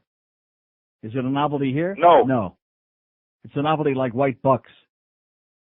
Here's a mobile in Hollywood. Hello. Neil. Yes, sir. Yeah, I was calling to touch base with you on this charity nonsense. Touch away, sir. I know you've seen these Christmas tree places that purport to be part of the JCs and the Boy Scouts. Right, sure. Trip to Uh-huh. crock. My family's in the Christmas tree business, and what they do is they just make an agreement to use their name. Same thing, they pay them a measly fee, $200, $300, $500 at the most. And they're cranking in thousands. And yeah, absolutely. What a scam. It is. Why do the government is always sticking their nose in all kinds of other meaningless things? Here's something that's important. It's a fraud. It's misrepresentation, and the public gets sucked in thinking probably that they're doing something positive, and most of the money, or at least a big chunk of it, is going to charity, and it's a fraud. Absolutely. My family, we refuse to do that. I mean, we don't want to purport to be doing something for somebody that we're not. Right. So we don't set up to do any of that stuff. And these people don't understand. They go, oh, I'm going to buy it from the Boy Scouts. You're not buying it from the Boy Scouts. Boy Scouts are getting a couple $100 at the most. Well, I'm buying my Hanukkah bush from you this year. Absolutely. Thanks a lot, pal. Thanks. There's an honest guy, okay? They're not trying to put one over on the public. I don't want to sound like jaded or something like that, or naive, which I guess I must be, but everything is a fraud here, especially down here in the home of schlock. Most of the doctors down here, schlock. Most of the lawyers down here, schlock. Most of the radio people you wind up working with, schlock. Everything is schlock. Charity, schlock. And I'm sitting here like I'm surprised. Boy, I tell you, for a guy my age, I must be really naive. Yeah. Sorry. It's like they're thinking, oh, you think we're going to go through all of this work to raise money for these damn some charity? We're doing this work to raise money for the goddamn joint here. Yeah, that's right. You guys, you're busting your balls out there. We had the CDs were all screwed up. George is running around all over town. We're not getting anything out of this. I donate the first 10 grand out of my pocket to Center One to get this thing started every year because these people are too goddamn cheap to put up the front money to get the goddamn CDs pressed. I mean, I don't want to sound like a prima donna, but the number of people left in this goddamn world, it seems, that really want to do something benevolent just because they believe in something, you could count on the fingers of one hand. God. Oh, no, we don't give a crap about that. That's just a hook. That's just a hook to lure these people in, and then we'll stick all this other money in our pocket here. And then we'll cry poor mouth, and on paper we'll show a loss like this thing. I'm glad he gave me this thing, by the way. I'm hanging on to this. What do you think, $50 per CD next year? We'll split it? Yeah, there you go. By the way, the price of all our stuff, the CD and the keychain, just went up to $100 a pop, okay? 20% of one, 80, George and I split the other 80, okay? Yeah, there you go. I'll see you some other lifetime, okay? After January, I'll be out of here. Bunch of grave robbers. $35 million they're billing. They act like they're poverty-stricken, like they don't know where their next goddamn meal is coming from around here. You ought to see the way this construction project, you wouldn't know whether to laugh or cry because they're paying a contractor piecemeal. Every time they get the goddamn spatula out there to put a little goddamn crap on the goddamn drywall there, oh, well, we haven't paid for that yet. There goes the crap right back down in the old wheelbarrow again. Yeah, that's right. That's the way it works here. One spatula at a time, QAM. Here's Fort Myers. Hello. Fort Myers. On our out-of-town line that we're paying all that money for. Thanks for waiting, sir. I thought we were going to get a spy report on just exactly what is going on in that station over there, but I guess not.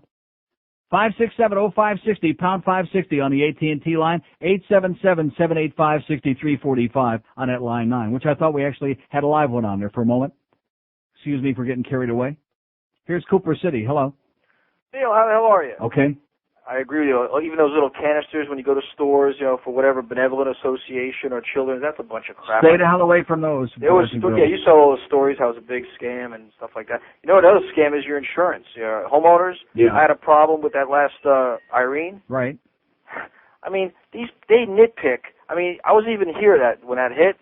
I mean, I had flood waters come through my house, damage my carpet, damage my tile, knock down my fence, and then they say, well, some of this is wind, some of this is hurricane. I was like, what the hell is your guys' problem? It's like they're giving it out of their own checkbook. Right. I'm like, for 8 years I've been paying. Hey, listen, they're all the insurance companies. They're very, very anxious for you to pay your premium. Oh, yeah. Take your money. I But mean, when it comes time to pay any kind of a claim, man, they got to examine it with a fine-tooth comb and send out 20 different adjusters. Right. But these adjusters, they think like I'm taking it Like from it's their money. freaking wallet. That's right. I mean, I paid $2,000 a year times 8 years. That's $16,000 I paid, and they want to give me crap estimates. I'm not asking to be put better than I was. Just put me back to how I was. Yeah. And that's another. It's just unbelievable. And they don't care. And it's like and what do you do? Are you going to fight them if they give you? I have damaged tile. The guy puts down to clean it. I'm like, you idiot! There's loose tile from water. What am I going to clean it?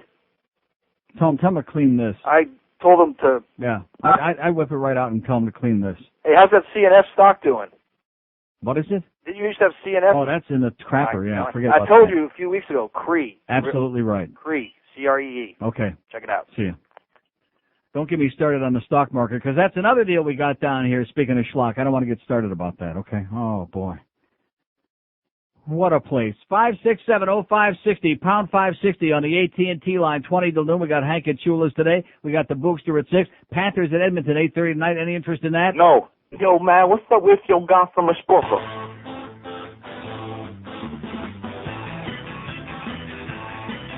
Don't you love Bill Bradley? Don't we need Bill Bradley? Yeah. He's more than 6 feet tall. Played pro basketball. All right. Don't you love Bill Bradley? Yeah, we need him badly. He's gonna win the race. Yeah.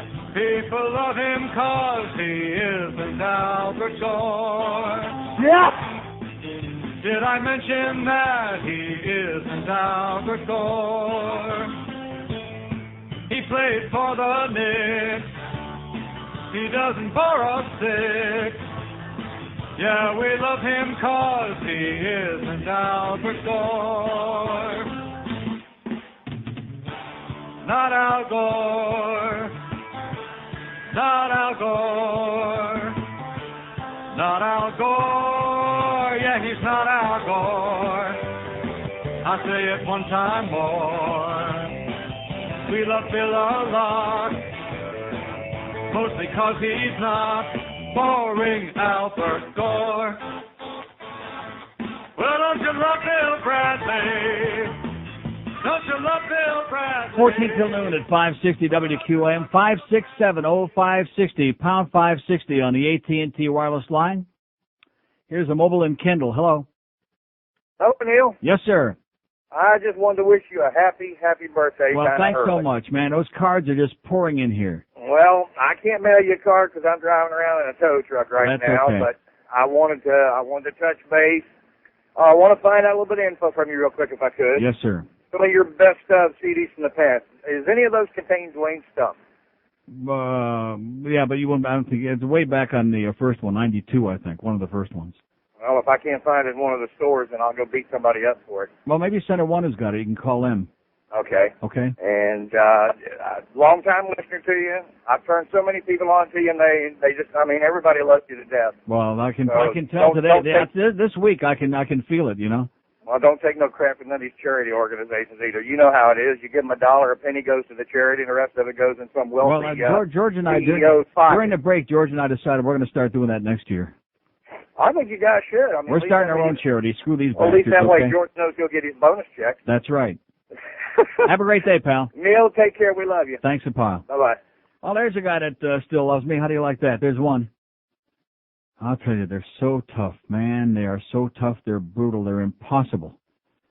5670560. Yeah, next year it's going to be for the benefit. With all due respect to my good friends at Center One, we've raised a lot of money for them, but we're moving on. No, the NRJR fund, the Neil Rogers George Rodriguez fund, the retirement fund, sounds good to me. And we're going to be working feverishly to peddle these things next year. Oh yeah. Oh, listen, we're not just going to have them at Specs and Borders and shopping malls. We'll be out there in our spare time peddling them on the street corners too. And merchandise, boy, we haven't even seen this. We're going to come up with all kinds of stuff. That's right. In fact, for the right price, we'll both come to your house, right in your face. Not just a button. We'll do it right there for you live. Any flavor you like. 5670560. Seriously, I don't know what it is this week, man. Is it just one of those spastic weeks? These people this week, man, I could give them $1,000 apiece, and they still nothing will get to them. Here's a mobile in Fort Lauderdale. Hello. Yeah, Neil. Yes, sir. Same boring shtick every day. And thanks for listening to a 560 QAM. What have I always told you about guys like that? Every day. Not just every day. He's got to emphasize, same boring shtick every day. Thanks for listening religiously every day to the Neil Rogers Show here on 560 QAM. There's another one of our famous misfits in South Florida. Another one of these wonderful people who make life so pleasant here in this town. Not somebody who can reach over and turn the dial, or somebody who can diddle himself for 4 hours in the middle of the day every day, or do something he might actually enjoy. Same boring shtick every day. Yeah. And I'm glad that we're entertaining you with it, sir. Let me just ask you this, seriously. What are you going to do when I'm gone? When I leave here, what are you going to do then? You'll be so crestfallen, you'll probably be calling 411 and 911 and 111 every 15 seconds. Because you won't know what to do with yourself. Same boring shtick every day. Like, have we ever talked, by the way, about charities and about rip-offs and charities before, ever since I've been on the air? No. No, because this is the first time that I really realized anything about it, because I'm very slow and very naive, I guess. First time I've ever come across this topic, sir. But it's the same boring shtick every day. Which is why you're glued to the goddamn radio with your goddamn Elmer's and LePage's glue. Am I correct? Thank you. Boynton Beach, hello. Good morning, Mr. Rogers. Yes, sir. I'm sorry, I am a woman. Yes, ma'am. Well, you don't have to be sorry you're a woman. Some days I am. Oh. Then have it easier sometimes. I discovered you by accident on the dial about 6 weeks ago. Well, it'd have to be an accident because we get no promotion. No, there's no radio column down here. There's no coverage. There's no magazines. That's right. There's no nothing. Correct. After I wiped up all my coffee off the counter from laughing to death, I would like to thank you very much for being a lone voice of sanity. Yeah. And I would not want to be the last one to wish you a very happy birthday. And you probably will please be. do not leave South Florida. Oh, don't say that. Many of us down here are transplants. We are not accustomed to the walking wounded. Walking dead. We need a voice. We need someone to let us know we're not the only ones out here. Okay. Thank you so much. And if you do go someplace, please let us know where it is. Okay. See ya. Take care. Say goodbye, please. Goodbye. Okay, 5670560, pound 560 on the AT&T line, 877-785-NEIL, 785-6345. Here as we do the same. Oh, I love those calls, man. I love them. I get sexual excitement from those calls. Every single day. This man is listening 4 hours a day, 5 days a week. When George is on, when I'm on, when we're off the air, when the test pattern is on, he's glued to it. And like I said, happy birthday and F you, Neil. Thank you. The walking iceberg known as South Florida. You can smell it. Here's a mobile in Opelika. Hello. Hello, Neil. Yes. Hey, happy birthday, Neil. Thanks. 26-year-old Sparta in Opelika. I All just right. had a birthday last week, so... Well, happy birthday. Good. Thank you very much. To us. I got two questions for you. First of all, where can the keychains also be found at No. Specs? No, only at our appearances, which the next one is a week from Saturday, the 13th, noon to 2 at the Specs on US 1 down by the Gables. Oh, okay. Right all by right. UM. Good deal. And the second question I have, I do a little part-time bouncing on South Beach. I've lived in Florida most of my life, and I look at these people and I have to ask, does anybody care? They don't. Does anybody they don't care about Brooke? anything. You know, the Does only anybody, this is such does a hot anybody brooking care? No, they don't. The only thing they want to do is give you venom, like this other guy, venom. Just spew it at you, whether you deserve it or not, whether you, peed on their parade or not. They just want to spew their venom. My wife hates you like poison, and she says, oh, well, it's one of those things where I just can't help it. I listen to it shut up. You like it. You love it. You love it. She likes but anyway, Neil, I love you. Happy birthday. I hope you live another 57 years, and thank you for all the laughs. Thank you for all the memories. And slap thank that you bitch for around a everything little else bit. you give me. Okay, God And bless I'll you, sir. See you in the church. I'll pray for her. All right, Okay. David. Bitch. Not him. 5670560 pound. Maybe we'll get an address for the Specs down there. I mean, I don't want to put a lot of pressure on Brian or the nephew or anybody like that, but maybe we'll get an address. I mean, it's on South Dixie Highway there, right across from U of M. The Specs down there in the Gables. That's where we'll be a week from Saturday. It'll be Saturday, November 13th, noon to 2. And we'll have the keychains and the CDs and the cassettes and the T-shirts and all this stuff. Here's a mobile in Miami. Hello. Neil? Yes, I am. Happy birthday, dude. Thanks. We love you out here. Oh, I can feel it, man. I'm just showered with it. Well, like you said, about 90% of your audience doesn't call in anyway. Like my wife. My wife's a closet listener, and every time I make a statement about something, she knows exactly where I got it from. I mean, you opened all our eyes about religion and this and that and the other, and the charity thing's a scam. I got a business, and about once a month I come back from lunch, and there's some sort of small vending machine, like the chewing gum or something in my lobby, and I take it and I set it in the back. So it's it is a scam, and you got to watch out for it. Who picks what's going to be on the best of CDs? I do. You do? Yeah. How did you let that farmer's daughter get away? That was an oversight. We'll have to wait till next year. Don't let it happen again. Okay. I'm out of material. I'll play it for you. I'll play it for you in a minute. Thanks. Okay. Take care. Yeah, it was an oversight. Okay, it's one of those things, but guess what? Even I make a mistake now and then. Neil, God! Even God isn't perfect, okay? After all, he invented Screw Ann. 5670560, pound 560 on the AT&T line, 877-785-NEIL on the Florida line, which is just smoldering, man. It's smoking. Here's Miami. Hello. Yeah, Neil. Yes, sir. I just moved in town from Iowa. I just happened to catch your show. Uh-huh. I wondered what it's all about here. I mean... What do you mean, what it's all about? I mean, do you just cut down everybody, or do you have a purpose out there? No, I just cut everybody down, including people from Iowa. We're not too crazy about people from Iowa. You're kidding me. No. Oh, well, Can't we're not stand people from Iowa. What's that? I said people from Iowa generally turn out to be, corn pones. Oh, well, okay. Well, we do supply you with 22% of the food you eat, but other than That's why we're all dying from it, too. All that diseased corn. All right. All those hormone-induced cattle that we're eating, killing us. Yeah, well, you're lucky you're Nothing not. like a great steak from Omaha, though. You're lucky Of you're course, not that's in not from Germany. Iowa. That's right next door in Nebraska. What is it? You're lucky you're not getting that mad cow disease. We could introduce Germany? that I don't around. think they had mad cow disease. I think it was in England last time I checked. But, it's the same. It's Europe, those Europeans. Yeah, they're all the same. They're all animals anyway, yeah. Okay. Well, listen, welcome to South Florida. I'm glad you enjoy the show.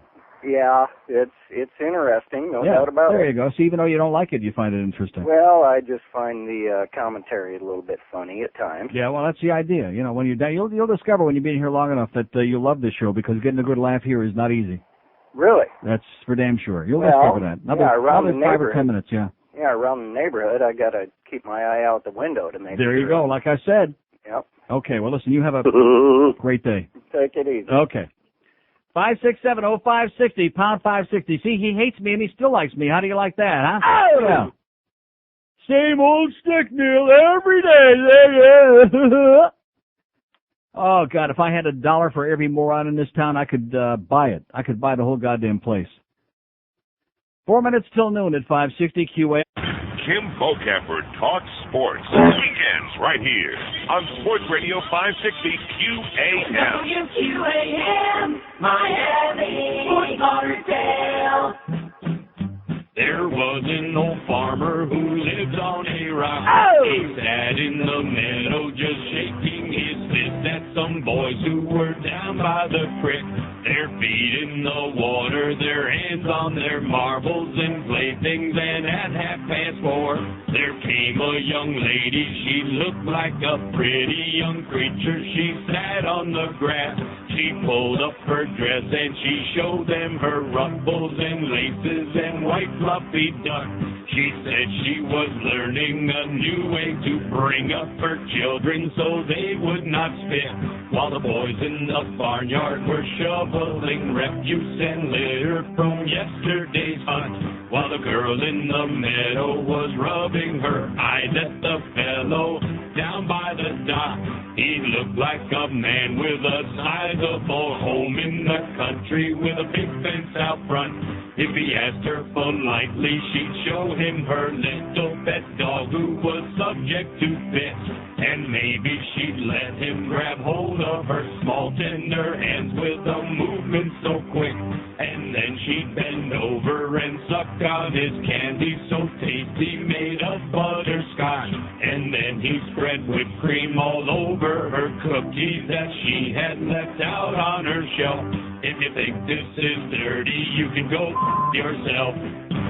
12:02 at 560 WQAM, home of the Walking Dead. Here's an article. A boozy Aussie spent $3.25 billion on ganja. Oh! How do you like that, man? Sydney, Australia. We had a call from Sydney, Australia earlier today. We're not too big in Dayton, Broward, but we're very big in Sydney. Australia's reputation as a nation of big drinkers is going up in smoke with recent research that's shown that there is a vast untaxed expenditure on marijuana. Yeah, man. How do you like that? Researchers at the University of Western Australia's Economic Research Centre have found that Australians spend almost as much on illegal ganja as they do on their beloved beer and twice as much as they do on wine.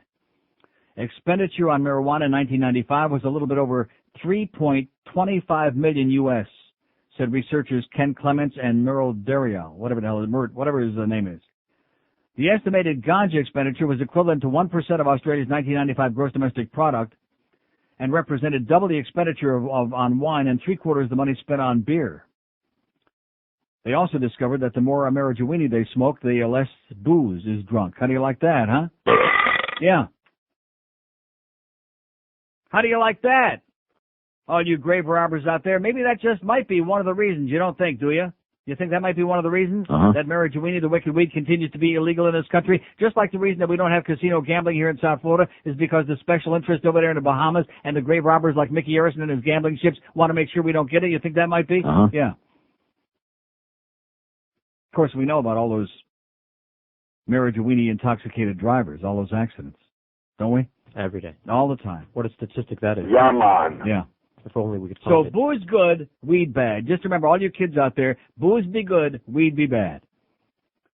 567-0560, pound 560 on the AT&T wireless line. Here's Miami. Hello. Hello, Neil. Yes, sir. Good morning, Neil. Good evening. Two things real quick. Number one, did you hear about Major Alexia Pinga being named as... Yes, we did. Number two? Number two is this, Neil. Happy birthday to you. Happy birthday to you. Okay, thank you. 567-0560, pound 560 on the AT&T line. We want to welcome that new guy from Iowa, our new listener here on QAM. Oh! Same old boring crap every day, pal. You won't be able to turn it off. Same old boring shtick. I'm telling you, I get twinges in my rectum when I get a call like that, especially when he emphasizes every day, every hour, every day. Wouldn't want to let you down, pal. Here's a Plantation. Hello. Hello, Neil. Yes, I'd like to... Can't hear you, sir. I'd like to make a comment about the charity. Yes. Last week I went to the movie co, and before the movie they come up with this little screening about charities and everything, and they pass a bucket around for you to pay money. And it's not like the theater can cough up any money for yourself, so they kind of make you feel guilty by passing this money, this bucket. I would tell him something that rhymes with bucket. That's what I'd say.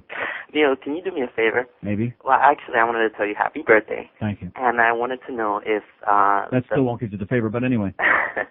If the Rocky 4 and 5, is that on your new CD? Rocky 4, you mean Mambo 4 and 5? Yeah, that one. No, it was too new. Oh, can you play that for me? I sure can. Okay, thank you very much. And have a great day. You too. God bless you.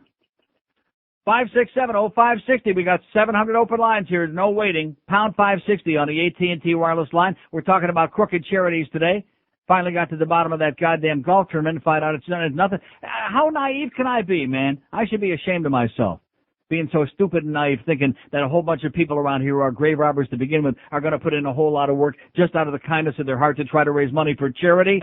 Oh, what an asshole I am, man. I want to confess I'm an asshole, okay? There's a lot of assholes running around on the loose. I want to confess right now I'm a big, major, embarrassing asshole.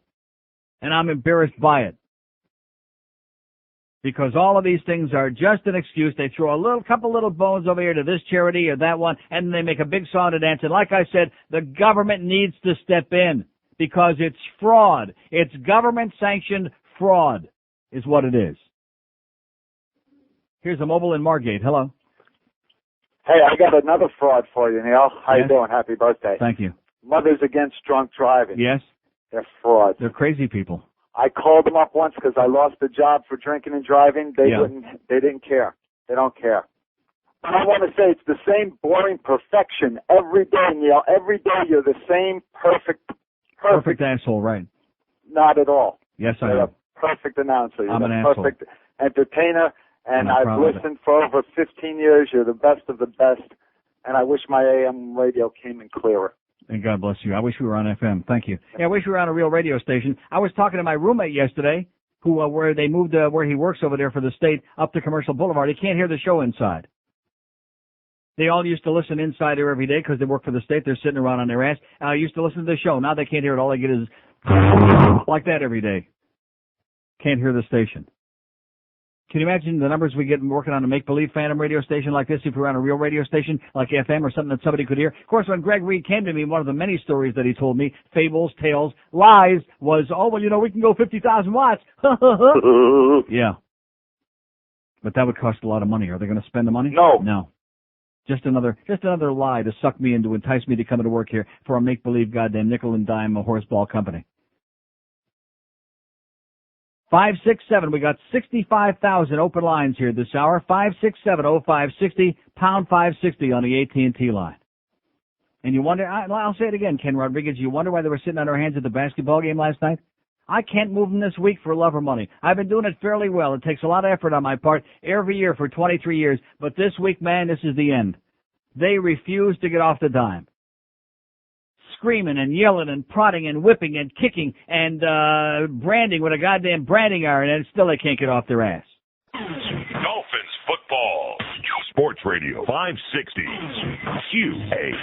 I want to bang you in the butt, honey. Absolutely. Ladies and gentlemen, this is Rambo 4 and 5.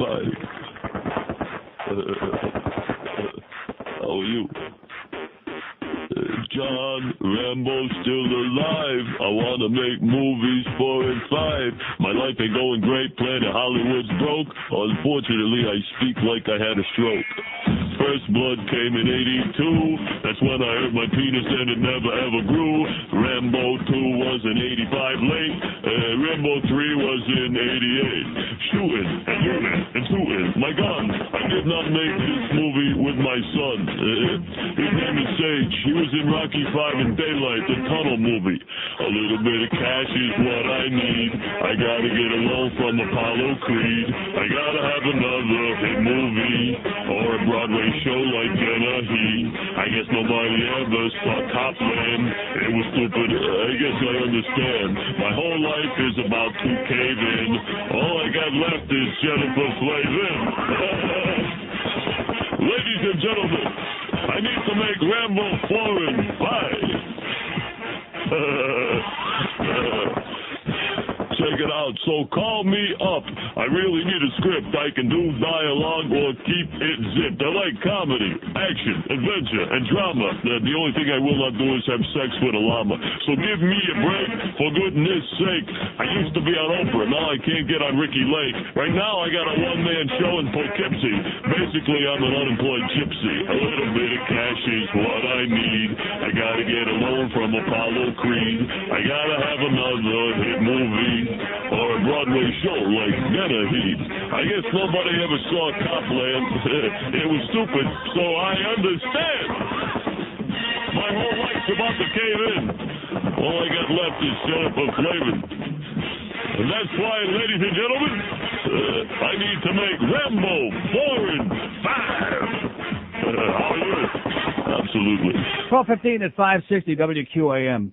So anyway, I'll just take 30 seconds on this because I know that nobody out there cares about it, but I do. So the hockey news this week has got the list of all the salaries every team in the league for this year in U.S. dollars. Panthers' Pavel Bure is making $8 million this year. He's averaging $10 million a year in the contract, but nevertheless $8 million. Second highest paid on the Panthers is Robert Svela, $3 million. $3 million. And then after that, Scott Mellanby and Rob Niedermayer, who between the two of them so far have got 1 goal. Mellanby 2.4, Niedermayer 2.3 million. Almost $5 million between the two of them so far, 1 goal. Chris Wells making $484,000. How many of you people in the audience would like to sit in the stands in a suit every night and get paid $500,000 a season to do that? And last on the list, and I can't imagine why, Peter Worrell is the lowest paid Panther player in spite of his popularity with the fans because he's a goon with a G. A lowly $290,000. The big black guy named Peter is only making $290,000, and Chris Wells, who usually is sitting in the stands and will be sitting for the next 4 games suspended, thank God, for $500,000, just under. How do you like that? 567-0560, pound 560 on the AT&T line. Here's Fort Myers. Hello. Neil. Yes, sir. Scorpio. All right. All right. Get off that speakerphone, sir. Hold on. Yeah, get off that thing. Sorry. I want to say about the... Okay. 567-0560, pound 560 on the AT&T line, 877-785-NEIL, 877-785-6345 on the Florida line.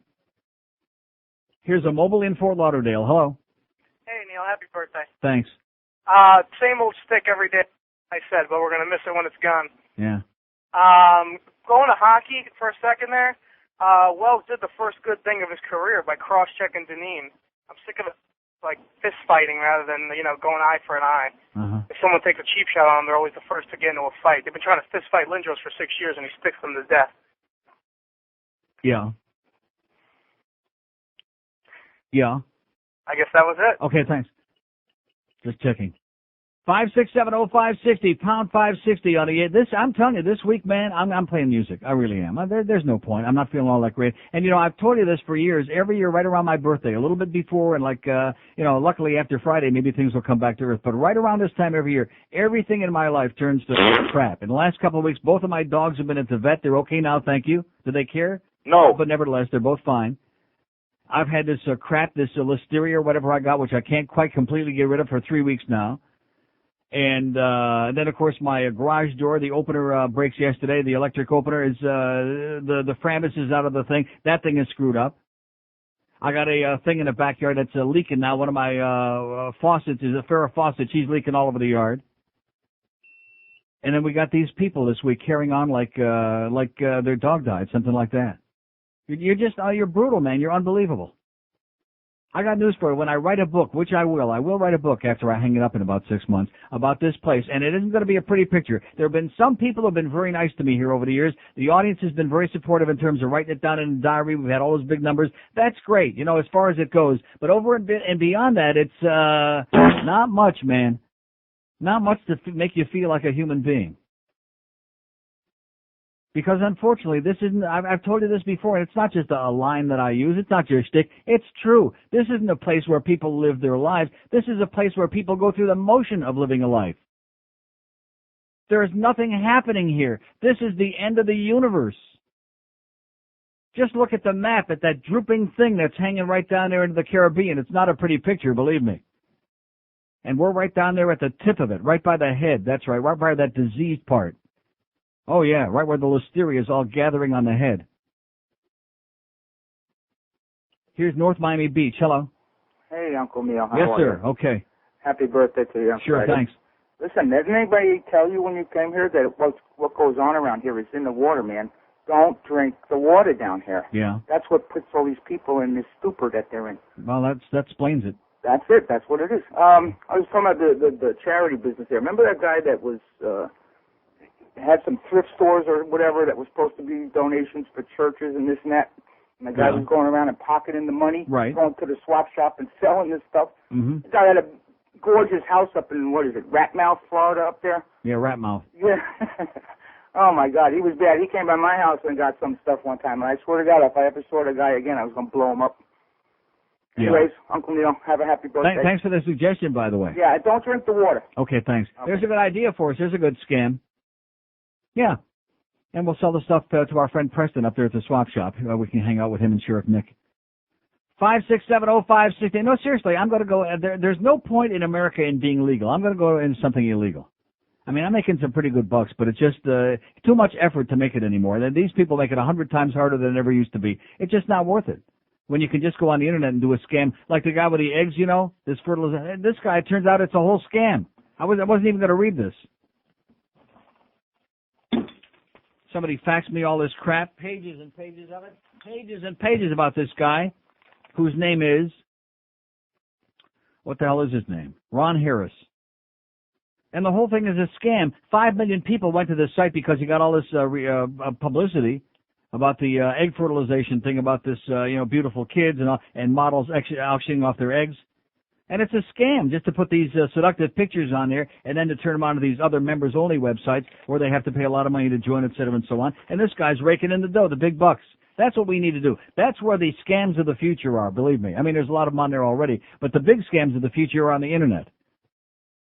And since we're already on a gambling station that's pretending to be a sports station, let's just start our own offshore gambling thing right there on the Internet, starting today. And we'll take your Visa, MasterCard, your whatever you got, checks, cash, anything you got, we'll take it. Let's get a whole cyber casino going. You can play the games right now. Yeah, you can play roulette, blackjack, slots, craps, take a crap, anything you want right there on your goddamn computer. And we'll take your money. And we'll see you. Here's a mobile in Miami. Hello. Hey, Neil. Yes? The man, the myth, the legend in his own mind. Listen, I got two things I want to talk about. One is the Alice Institute. The what? The Alice Institute. If you look on the back of the buses, you'll see the advertisement. The Alice Rantel Institute?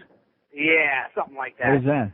Well, it's a donation place that they give all the stuff to the Jewish kids or whatever. Well, on Passover, they go to the jail and they give concealed fish and grape juice to all the prisoners. Yeah. And that was that material. Now okay, great, thanks. Okay, let's go to Miami. Hello. Hello? Yes, sir. Hey, Uncle Neil, how you doing? Okay. You're my god. Happy birthday. Thanks. Listen, I only got as a shameless request. I'd like for you to play a couple of joints for me. No. 5670560, pound 560. We're looking for verbal intercourse here today. We're not looking for requests, okay? I mean, after 23 years, we're looking for some people that got something to say, okay? I realize that's a very difficult assignment, but stop and think about it a little bit. Stop and just ponder the question. Do you have anything to say about anything in the world? Anything about anything I've ever talked about? Anything that's going on in your life, which probably isn't a hell of a lot. Seriously, I'm delighted that this is the week that we're on that, whatever that stupid thing is. What is it called that Igor was talking to me about yesterday? Allaccess.com. Allaccess.com. The whole world is listening this week, which, I mean, for me, it ain't going to make any difference one way or the other, because where the hell am I going to go at this advanced stage, okay? I got about, 6 weeks left, and I'm out of here anyway. What do I care? But I think it's great that the entire universe has an opportunity to get an earful of what I hear every day for the last 23 years and what this town is really all about. It's unbelievable. It's mind-boggling. It's staggering. Here's Boca. Hello. Hello. Yes, sir. I never really understood what you meant about Banana Republic down in Miami. Yes. But I tell you what, I was driving down 95. I don't know if you've seen it, but the minute you cross into Dade County on 95, there's a big billboard. I don't know what it means. I don't know what it says, but the billboard says, oh, that one, yeah. It says bananarepublic.com. Yeah. I swear to God, it just says you get into Dade County, big orange billboard. Yeah. So that's all I got to say. It's a fashion statement for Dade County. Yeah, I don't think so. I think it's a really Banana Republic. Truth in advertising. Okay, pal, thank you. And yes, it is. 5670560, pound 560 on the AT&T wireless line. Here's a call from Naples. Hello. Neil, God. Yes, sir. Yeah, I just really wanted to call. I hear you ragging on everybody. What do you mean by that? Well, just, I just wanted to say that I apologize for the entire human race. I'm embarrassed myself. For what? About everybody, the lack of intelligence, the lack of maturity. You give people the forum to call. It's not. I'm not even looking for intelligence or maturity. I'm looking for something, for anything, for a response. A response. It would be like if you took like some defenseless animal and you battered it over the head and with a baseball bat, and it just lay there and looked at you instead of screaming or yelling or something. Just no response. It's pathetic. I'm sorry. And me too. Hey, and say hi to the Beasleys, by the way. Hey, quick question. Tell them to be sure and spend all their $35 million from this market wisely. Oh yeah, the guy in the morning's on too all the time. Just one more thing. Where's Mike Vernon at these days? Where is he at? Where's he playing? He's playing in where the hell is he playing? I don't know, somewhere on the West Coast. Oh, whoever it is. San Jose. Oh, I got to pray for them then too. Shameless request. Is he playing in San Jose? Well, I just remember when he was with Detroit and San Jose. The word choke. Yeah. Choke. Shameless request. Playing pretty good. Yes. The many uses for the F word. Okay. All right. See ya. See ya. 567-0560, pound 560 on the AT&T line. 877-785-NEIL, 877-785-6345 on the Florida line. 1226 at QAM. Wake up with the first team. Joe Rose, Jeff DeForest, and Steve Goldstein. No. Weekday mornings at 6. Only on Sports Radio 560 QAM. Get the Hoover out the moon, man. Perhaps one of the most interesting words in the English language today is the word f***. Out of all of the English words that begin with the letter F, f*** is the only word that is referred to as the F word. It's the one magical word. Just by its sound can describe pain, pleasure, hate, and love. As most words in the English language, is derived from German, the word frichen, which means to strike. In English, falls into many grammatical categories. As a transitive verb, for instance, John Shirley. Its meaning's not always sexual.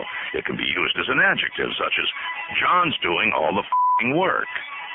As part of an adverb, Shirley talks too much.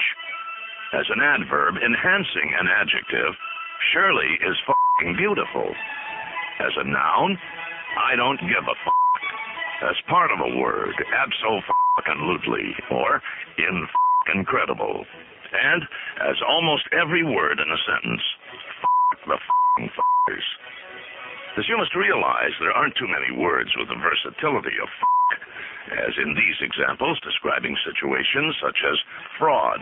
I got at the used car lot. Dismay. Oh, it. Trouble. I guess I'm really now. Aggression. Don't with me, buddy. Dismissal. Why don't you go outside and play hide and go yourself? I'm sure you can think of many more examples. Say it loudly and proudly. F*** you. Amen. 1232 at 560 QM. So anyway, we got a plumber that's going to go by and fix my leak, okay? Yeah, I got a leak. Now all I need is a garage door person to come by and fix the garage door. Huh? What would be wrong with that? That would be very nice. These candies, by the way, you can't stop eating them. They're really great. Thanks a lot, Alan, at Delights in West Boca. So the mail just came in. Carlos just brought in a whole pile of mail in there. How many birthday cards I got in that bunch? I saw that thing there, that disc that came in. What's that? Is that a card? It's a birthday card? Well, it's a card of some sort. With my name on it? It looks like a birthday card. It's oh, my God. It's another birthday card. 23 years on a year here in Miami. Here comes my first birthday card here to QAM this year. And I still got 2 days to go. How do you like that, huh? Oh! Wow. Man. Here's a mobile in Pompano. Hello. Yeah, hey, Neil, how are you? Pretty good. Real quick, I just wanted to say happy Shavuos, and I wanted to let you know that, I think that you've been absolutely incredible here in town. Your material was absolutely incredible, and I've enjoyed your show. Okay. I feel, though, at this point, you're probably a little unhappy with your surroundings, and it's starting to show. Yeah. Oh, at this point? That's right. You seem to rely on this taped material more than you do your wit. Really? Oh, in other words, this is a critique of the show? This is happy birthday, but I'm critiquing the show? It's my I don't opinion. play any more taped material now than I ever have. The format of the show hasn't changed in years. Well, you're playing it going into the coming out of the break. No, I'm not. No, I'm not. We never play one going into a break. Ever. Never, never, ever. In that case, then you filter it with calls. You rely on the people out here. Well, what would you like me to do, sir? Would you like me to do a monologue for 4 hours every day? Is that what would entertain you? Since you're obviously still listening and you want to tell me what a wonderful job I've done, what is it that I used to do that was so great that I'm not doing now, sir? What is it that I used to do that was so entertaining but I'm not doing now? The Bird would enhance your show. Yeah, there you go. Okay. That was only, 85 years ago, The Bird? Uh-huh. Yeah, that was good. Thank you very much, sir. Thank you so much. Yeah, The Bird was interesting. You're relying on these bits too much going into we play them going into the bit? No. No. See, that's what I'm saying. I mean, you no problem at all. Throw all the shots you want. I'll take the check twice a month. And this is what this town is all about. They never met a person that they didn't want to attack. No matter how much you do for them, no matter how much you try to entertain them, no matter how much you try to go to bat for them, no matter how much you take on the politicians, the establishment, the goddamn old Cubans, whatever the hell it is, this is what you get in response. A big zets in the ass. That's what you get. And I got news for you, folks. After all, and this guy's right, the surroundings here. See, in the past, it probably, because I'm used to it. But it bothers me more now because it's one thing if you're working for a radio station that you feel is like behind you a little bit. Not like a whole lot, but like a little bit. Even the Paxson people, much less the Cox people, that went without saying. But even the Paxson people, then you say, okay, well, the audience, it is what it is. They are what they are. You know, like Michael said about Vincent in Godfather 3. You are what you are, you know? I'm not going to change you. Well, when you're working for people who are like in league together here with their little conspiracy, putting their little heads together, who've been playing their little cops and robbers intrigue here for years in this place, and when you haven't got a Chinaman's chance in hell of breaking through that goddamn steel wall of crap and having people really do things in a professional way and do things for you that ought to be done, then it becomes extraordinarily, you're absolutely right, sir, even though your material was way off and you really couldn't follow through on it, but you really have hit on something. You got your finger on it. That's right, you got your finger in it. Like I said, it would be one thing if you had the enthusiastic audience and you had the, you know, one or the other, but when you don't have either one, then it becomes 1,000 times as hard. And you know what? I'll still take the money twice a month. How do you like that? That's right. I'll still take it straight to the bank. I can sit here and play goddamn Mantovani records 4 hours every day and get paid the same. There's nothing that says I got to do a talk show. Oh, you rely too much on this and a caller and this and that. How about bringing back the Bird? No. Screw the Bird, okay? We'll give you the Bird. In fact, I'm giving you 2 birds right now, okay? Just look into the speaker in your radio. Here's one on each hand, okay? There's the Bird for you, asshole. I got your effing Bird right here, right on my hand. Yeah, you're relying too much on, I'm waiting for somebody who might have something to say. That's why they call it a talk show, asshole. Here's Miami. Hello. Neil. Yes, sir. Gosh, you don't get worked up, do you? No. Okay. Never do. I got a question for you on hockey. Yeah. I know you're a fan. Oh, boy. I watched them skate against Detroit a couple weeks ago. Yeah. Saw them beat the Islanders. Yeah. What is the problem going on the road with those guys? I mean, is Too much booze. Too much booze. Too much booze? Yeah, too many late nights. What, in Buffalo and everything Ottawa, like yeah. that? Uh-huh. I mean, that Buffalo game Ottawa. was... Yeah, Ottawa after that, and...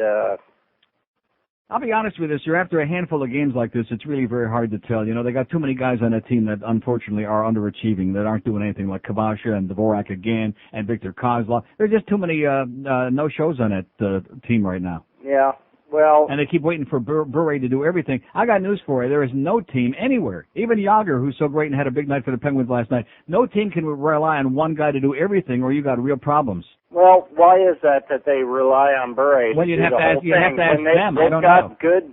They've got good lines without him in there. Like what? Like they got Ray Whitney and Mark Parrish, like I said before the season. Who are the other goal scorers on this team? Yeah. Besides those 3 guys, who are the other people that are productive? Well, there's not many. No, there are not any. That's it. Like I said before, $5 million a year for Mellanby and Niedermayer. Between the 2 of them, they have 1 goal so far. But is that a mental thing? I mean, you play at home, you play good, and you play on the road, you play bad? I mean, isn't there sometime you got to suck it up and play on the road and play good, don't you? Well, again, like I said, the other guys that you're talking about haven't been producing at home or on the road. And have a great day, sir. I can only say it 4 times. 567-0560, pound 560 on the AT&T line. Here's a lady in Coral Springs. Hello. Buon compleanno, signore. Si. Listening to your show this morning made me feel so much better about actually leaving Florida. Congratulations, sweetheart. I'm moving back to Washington, D.C. I've been here 9 years. Congratulations to you. And I'm counting the days till I get out of this horseman buggy, hateful, obnoxious, sinful town. And like you, I've traveled a lot. I lived in Europe. I don't know. I think the weather was the only thing that kept me here all this time, right, and now right. it's just not enough. Mm-hmm. And when you talk about the level of professionalism that you deal with, I mean, it's just so different in other places. Schlock. That's the word, like I said before. Everything you deal with here is schlock, no matter whether it's radio, doctors, you name it. Everything is schlock. I mean, you find that, professionalism is a standard in other places, not just, a fluke. Yeah. And so I'm very excited to be leaving and packing up my house and listening to you. And I started listening to you back during the OJ trial. Mm. And I've really enjoyed it, and it's been lots of fun. And you're hopefully I'll be listening to you on the Internet, too. Excellent. Okay, best of luck, sweetheart. Ciao. Bye-bye. Ciao. Arrivederci. Oh, boy. There she goes. Another nice lady. Sounded like a real nice person, but she's getting the hell out. And who wouldn't? When the opportunity strikes, when you have the right moment, who the hell wouldn't? With a brain larger than a pea, than a ball bearing. 21 till 1 at 560. I love it, though, man. I love every second of it here. You know what I'm saying? I love, yeah. Hi, this is Bill Zipford. Go to WQAM.com for all the latest Dolphins information and your chance to win great prizes. Playing Beat the Broadcaster. Sports Radio 560 WQAM. This station stands for nothing.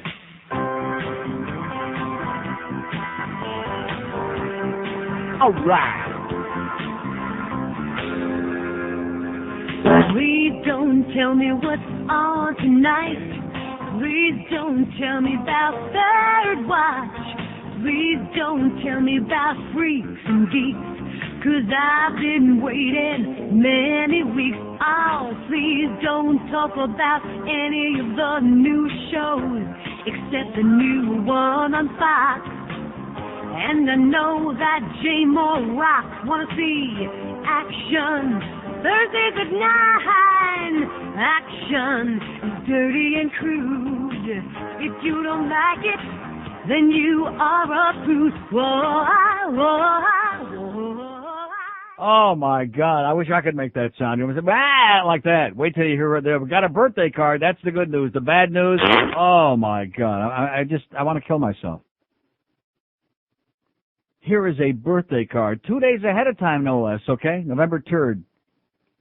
I open it up with the greatest of expectations. Like maybe it's, so like some nice listener out there who, took the time to send their very best, or even worse as the case may be. Congratulations. You did it. In fact, it's not even like a birthday card. It just it looks like some card he had laying around somewhere. Congratulations, you did it, whatever that means. If I could tell you who this is from, let me give you a little clue. Oh, man. This is from Patrick Bure. A couple of weeks ago, somebody sent me a copy of this grotesque, this pathetic, this tragic apologia of a poem that he wrote for OJ. He says, with so much controversy still going on about the subject of my annexed verse, you may wish to bring it to the attention of your radio audience at this time. I already did, Patrick. I already said. He's an asshole. Yeah. I'm a member of the Poets of Palm Beaches and a regular at the poetry readings at libraries and bookstores in Boca, where I've recited the lines about our tarnished hero.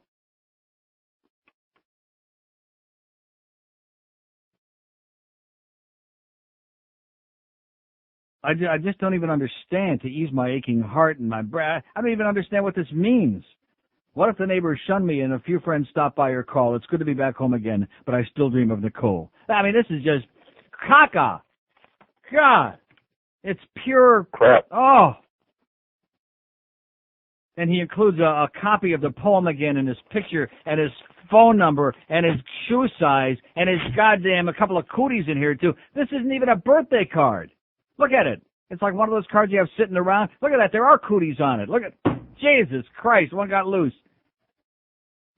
He writes on here, Best wishes on your great ratings and happy birthday. You're the tops. Happy birthday. Don't be blue. I've got good news, and it's true. Who's the top name in radio? Neil Rogers. That's you. Oi! Oh, I'm going to dump right in the chair. I'm going to do a Randy right in the chair here. Oh. Takes my breath away. Goes to show all you kids out there, you can't have your cake and eat it too, okay? You can't get a bunch of birthday cards and expect it to be like from a real person. If you do get a birthday card ever in your life, just be happy anybody cared enough to send it to you, and don't be picky that it might be from somebody like Human. Here's a call from Inverness. Hey, Neil. Yes, sir. I'm not going to hockey chonic. Listen. Yesterday, I believe it was, you were talking about the Bible. People were calling about the Bible and all the religious freaks out there. Yeah. I got to just say something. You know, I think the whole world has got it, like, mixed up. The Bible has nothing to do with God. Nothing. Yeah. What they're talking about is, you know, they're replaying maybe a story that's like 2,000 years old. I don't know what those people were seeing. Maybe they were seeing UFOs, extraterrestrial, whatever. Mm-hmm. But it has nothing to do with God. If there's a God, he created the universe. I don't think he wrote the book. Yeah. I just don't think he wrote it. And I don't think the people got it. Well, where is he now? What's he doing these days? I haven't got any idea. Oh. But I don't think he wrote the Bible, and I don't think the Bible has anything to do with him. Yeah. But these people here think, they think otherwise. Well, you can't really separate the two, because the people, everybody believes in their own God, and each God has got his own different Bible, you see. Yeah. So it's hard to separate. That's right. But, I mean, if you think about it a minute, you think a God who created the universe is going to come down, Well, he didn't come down. He just sent like a telegram to Moses. Telegram, right. Yeah. And then he set up sent all it by Federal Express. He all faxed these, it down to Moses. all these stories in the Old Testament. If you talk to somebody, he sent him those tablets. He said, take two and call me in the morning. Take 2 in the morning, right. Yeah. If you recite the Old Testament to somebody, he said, oh, that don't count. That book don't count. They go to another version of the Bible. Yeah. That counts. I never got it. I couldn't understand. Well, I don't want to get it. Have a great day, pal. I'll pray for both of us. Okay, thank you. Oh, speaking of that, look who we have here. Don't take any bullshit from him. Right. Hello? Happy birthday to you. Happy birthday, dear Neil. Happy birthday to you. Happy Purim. And that too. Yeah. Thank you so much. See, at least you care enough to send your very best. I didn't know I slipped Well, it's up. Friday, November 5th. Well, everybody else forgets too. I mean, it's not a big deal. When you get to be a birthday, we don't want to hear about birthdays anymore. I'll be 57 this Friday, which is a very, very advanced age, especially to be doing this kind of work, but nevertheless. Well, so it'll be 2 days before. And where did somebody told you it was Shavuos? Yeah, Shavuos. They're out of their mind. No, well, they're getting ready for next year. He said Happy Shavuos. It's like saying... Happy Purim! That's not till next spring, but it's never too early to say Happy Purim, because then you go out and get some stale Hamantaschen. Right. Well, how have you been? Well, pretty good, but I had to get the new pair of glasses. Yeah. And That should they're much better. Should be our biggest problem, Yeah. I had the metal frames, and they killed me. Mm-hmm. So I got plastic frames. There you go. Frames. Well, plastic is good down here because we have a lot of plastic people, so it kind of fits right in, Right? Yeah. Well, I'm glad. I tell you, getting new glasses, like I said, should be our worst problem. It's better than having hemorrhoids. Yeah, Right? You're right. Mm-hmm. Absolutely. Okay, Neil. Thanks a million, the sweetheart. best of everything. And don't forget. Don't take any bullshit from him. Exactly. Yeah, right. Sei gesund. You too. Bye-bye. Bye-bye. Well, see, she's very nice. There's one of my friends out there that we have left, and that's about it. Over the years, they kind of dwindle and they wander away, and you're like old news. And, of course, I'm relying too much on those comedy bits that we play going in and out of the breaks, and it's the just attack. We love to attack. Go ahead. Be my guest. I enjoy it. I can't tell you, like I said, sexual excitement, which is kind of unusual here in Florida because there ain't too much of that going around. But I get sexual excitement. I get rigid. I get turgid just when I get those calls. It just makes my day. 5670560, and, of course, on at line 9, let's see if that thing is working here, huh? Oh, it's working like a charm. 877-785-NEIL on the Florida line. You wait till, I thought this week we were supposed to, toward the end of the week, get that working for the rest of the country, is what it was supposed to be toll-free from all these zillions of people we got listening on the audio net all over the goddamn country. Isn't that what it's supposed to be? It's supposed to be. Is our crack program director on top of that right now? I bet she's on top of something. Here's the mobile in Hialeah. Hello. Hey, Neil. Yes, sir. First time, long time, buddy. I ain't got much material for you here, man. Yeah. Other than happy birthday, and I'm smoking a big one. I want to get that song going there. Smoke 2 joints. We'll work on it, pal. Thank you. Okay, and watch out for those ashtrays. Yeah, don't leave those pin joints in the ashtrays, all you kids out there, because you're going to go to Slimer minimum 25 years. That's the new deal. They find a pin joint. They find even a pin without the joint. 25 years, no questions asked, because that's the American effing way, man. Booze, that's okay. That's all right, because we get a lot of tax money from it, and all those booze people that contribute a lot of money to those politicians. So booze good, weed bad. Just keep that in mind, okay? So just pour some goddamn scotch into your bong there and forget about that goddamn wicked weed, please, before it's too late. Here's a mobile in Pembroke Pines. Hello. Hey, Neil. Yes, sir. Just wanted to let you know I had a radio accident about 15 or however many years ago it was when I stumbled across, was it the War of the Talk Show Hosts? Battle of the Talk Hosts. Battle of the Talk Show Hosts. That's when I first heard you, and I've been a loyal listener ever since. All right. And I just wanted to wish you a very happy birthday. I won't be able to call you on your birthday. Oh, it'll be jammed up here on Friday. Can you imagine? I bet you could leave, 10, 12 jammed hours. up. You know, I heard all 4 hours of your 20th anniversary, the Larry King call and everything. Mm-hmm. And I'm just calling to say happy birthday and thank you for all the years of entertainment. And you're welcome, and thank you so much. Okay. Bye-bye. How do you like that? There's a good guy. Didn't have a lot of material, but he just wanted to be a nice guy. I realize, of course, we have to question that when you're in South Florida. What is a nice guy doing being a nice guy down here? You know what I'm saying? What's that all about? That's right. A lot of people wonder about those people. Got some nerve being a nice guy, mister. 567-0560, pound 560 on the AT&T wireless line. Can't wait for we have big birthday cards and all kinds. I bet you Friday. Screw Ann, she'll be sending up something special, probably a big plate of crap. Just stay the hell away from here, Screw Ann. Don't darken this door, okay? If you know what's good for you, sweetheart, just stay the hell away. That's my best suggestion. If you want to hear my worst suggestion, maybe I'll give that tomorrow. Here's West Palm Beach. Hello. Neil. Can't hear you. Hello. There you go. Pick it up. Neil. Yes.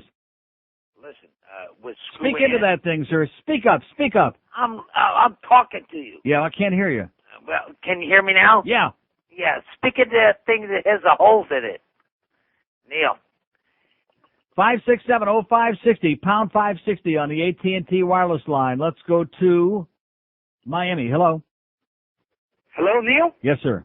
Neil, how you doing? Okay. I'm a long-time listener, by the way. I am a nice guy, and happy birthday. Well, thanks. I'm down here in Coconut Grove Convention Center. We're doing some work. I'm with Above All Garage Doors, and I happen to hear that comment about your garage door. Right. And, we're at your service, whatever time, date, whether it be Saturday or Sunday, we're at your disposition. Really? And we'll give you a free estimate, and we're well, and it's not a big deal. It's just the the belt that the motor the belt that goes through the motor. Correct. Whatever the case may be. It just come loose from the Framus, the thing that lifts and lowers the garage door. Absolutely. So it's not the motor. It's not a major thing. It's just like a little thing. Okay. Well, all our trucks are fully equipped, whether it be the belt, remote controls, springs, whatever you need, whatever time you need it, we can have a truck at your home. Outstanding. Hang on a second, then George will take your stuff, okay? Thanks, pal. And thanks a million. Thank you. It's above all. Okay, it's above all. He started to say give himself a plug, and I put him on hold. Above all something.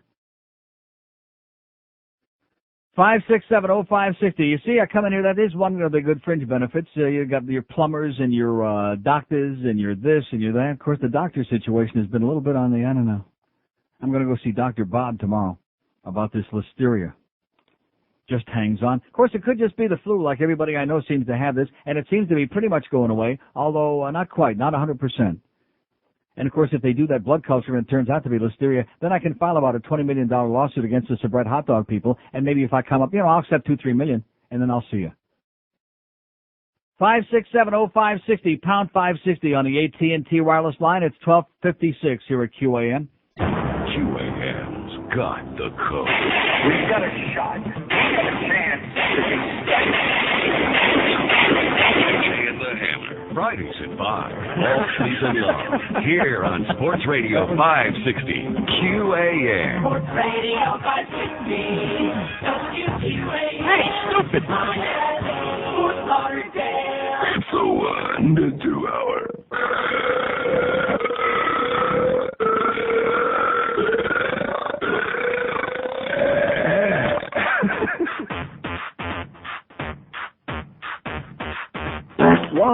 2, 3, 4, 5. Come on over, honey, now. Come and take a drive to my big house in Chappaqua. We can both get juice and maybe a little Panama. My wife is on business. She's out for a week. I'm like a kid in a candy store. It's time to cheat. I got pretzels, hot dogs, cold beer, and pizza. You remember Little Billy, your leaning Tower of Pisa. It's gonna be a wild time at my home in New York.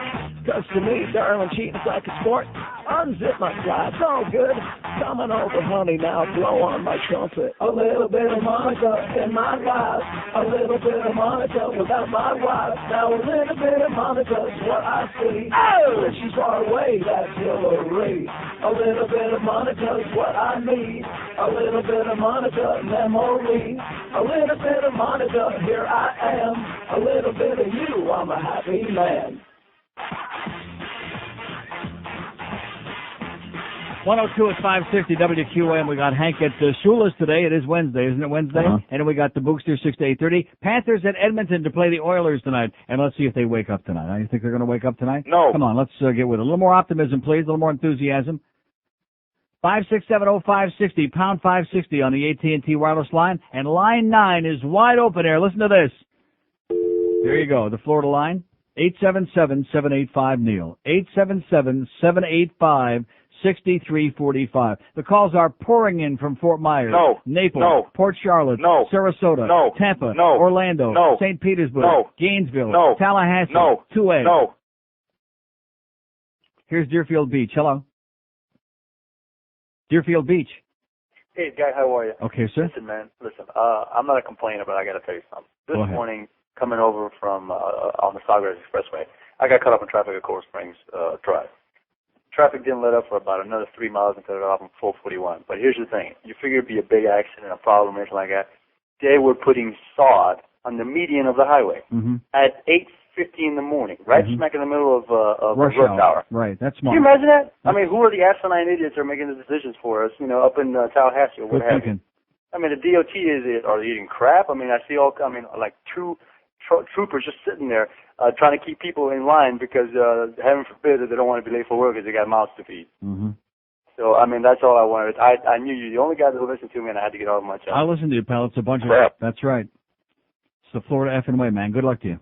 All right, buddy. We'll see you. Yeah. Of course, it's like when they wait till November, like right about now to start the big construction projects and start tearing the roads up real big time. They really get going heavy duty. When the season starts, when there's like all these out-of-towners, these snowbirds come back, that's always a good time, you know what I'm saying? Excellent job.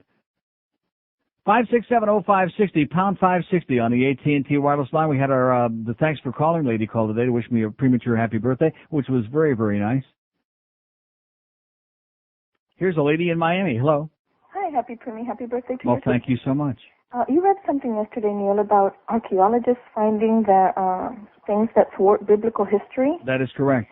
That was really fascinating. Where did you read that from? Well, it was on the wire services. It was all over all the papers over the weekend. This particular article was in the Saturday Toronto Star, but it was in all the papers, including local, I'm sure. So I could find that in yesterday's Herald? No, not yesterday. I would say like either Saturday or Sunday. It was in all the weekend papers. Oh, weekend. Israel's history disputed. Excavations debunk biblical conquest stories. The Israelites were never in Egypt.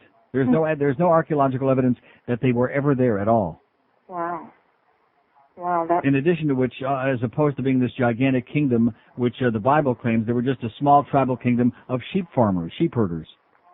That's, yeah. I really have to look into that. That's scary. It's great. And this is not some, anti-Semite. This is one of the leading archaeologists in Israel, Jewish, Zev Herzog. You don't know his name, do you? Zev Herzog. Herzog. How do you spell that? I'm sorry. Herzog. T-O-G? Herzog. Oh, Z is in zebra. Herzog. Right. Oh. Wow. Okay. Okay? I appreciate you. Okay, good luck. Bye-bye. Bye-bye. Yeah, it's a great story. I read that yesterday. We get any comment on it? No. No, of course not. I mean, I've been doing that for 100 years here, reading very fascinating things, and you think people would have a whole lot to say about it. Thank God for this lady anyway. She finds it interesting and wants to look up a little bit more about it. But it's a whole lot easier to say, Neil, why are you afraid of God? Like that guy I called yesterday who's called with the same goddamn verbiage 60,000 times at least just this year. I'm not afraid of God. I'm just afraid of assholes like you that don't have a life. 5670560, pound 560 on the AT&T line. Here's a call in Fort Myers. Hello. Hello, Neil. Yes. Hey, Neil, I was watching one of those insipid morning shows this morning. And I sure hope not that Brian Gumball. Man, he makes me nauseous. No. Especially I like with those beady little glasses he wears. Yeah, I Hate like him. I like Katie. But I wonder she's if okay, but I can't stand Matt Lauer. He makes me feel sour, Matt Lauer. Sour Matt Lauer. Yeah. I wonder if you heard the story about the kid in Ponder, Texas, who over, I guess, last week had it's like 6th or 7th grade kid. The teacher gives an assignment to write a creative writing assignment, write a horror story. A horror story, yeah. A horror. What do you write about, Kathy Willits? Yeah. Then this kid writes a story about he and this other kid. They got some guns and they're messing around and they kill a couple of his classmates, shoot them to death. And they get to laughing so hard the gun goes off. They accidentally shoot and kill the teacher. Mm-hmm. Well, the teacher, being no fool, she gives the kid 100 and some extra credit and takes it to the principal. The principal takes it to the DA. Mm-hmm. The DA gets the cops to come out and get this kid, and they take him to jail for 6 days. Right. They interview the mother, and the mother says, well, she wanted a horror story. She got one. Yeah. Yeah, well. Meaning what? Meaning that, you're going to arrest a kid for Hey, I got news for you. Just like the thing in Cleveland, and I mean everywhere in America, they're so uptight and sensitive now that kids better start getting the message that it's no laughing matter anymore. You know what I'm saying? You don't laugh about these things. You don't joke about these things because they're very, very sensitive and uptight. And there's, you can say that they're being overly cautious, but big deal. But the mother was just like nonchalant about it. Yeah. It's like. Well, maybe she ought to be shot. Maybe she ought to be fixed anyway, so she don't reproduce anymore. Yeah. I like the teacher, though, giving 100 and extra credit. Don't get me. Bye. Okay. Anybody have any idea what he was saying? No. No, I don't. I don't get it.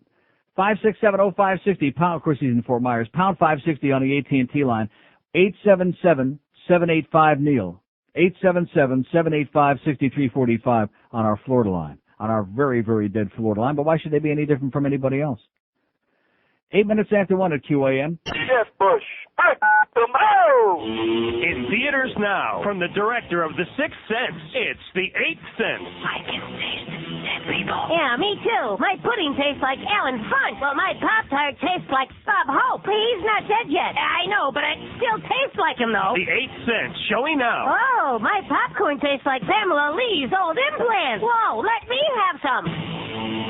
113 at 560 WQAM 5670560 pound 560 on the AT&T line. We got the Humper from Shula's at 2, whatever the hell he's going to be on 2 o'clock, and the Bookster before the hockey game 8:30 tonight from Edmonton, baby. Your Panthers and the Edmonton Oilers. Can you feel the tension? No. Can you feel the excitement? No. You hear all the tremendous response we had about those salaries? No, they don't care. Here's Miami Springs. Hello. Hi, Neil. This is your old friend. Are you listening? Oh, my God. Is this yours? I have to respond. Oh, my God. It's Mary Lou. You said it. How come you're in Miami Springs? Did you move out of Hialeah? That's okay. No. What do you mean? I gave a fake one to George. Why is that? Well, I'll send you a note one day. I hope you have many more happy birthdays, but I agree with the lady who is going back to Washington, D.C. Yes. South Florida has different offices I have called. They are rude. Yeah. They are not courteous. Right.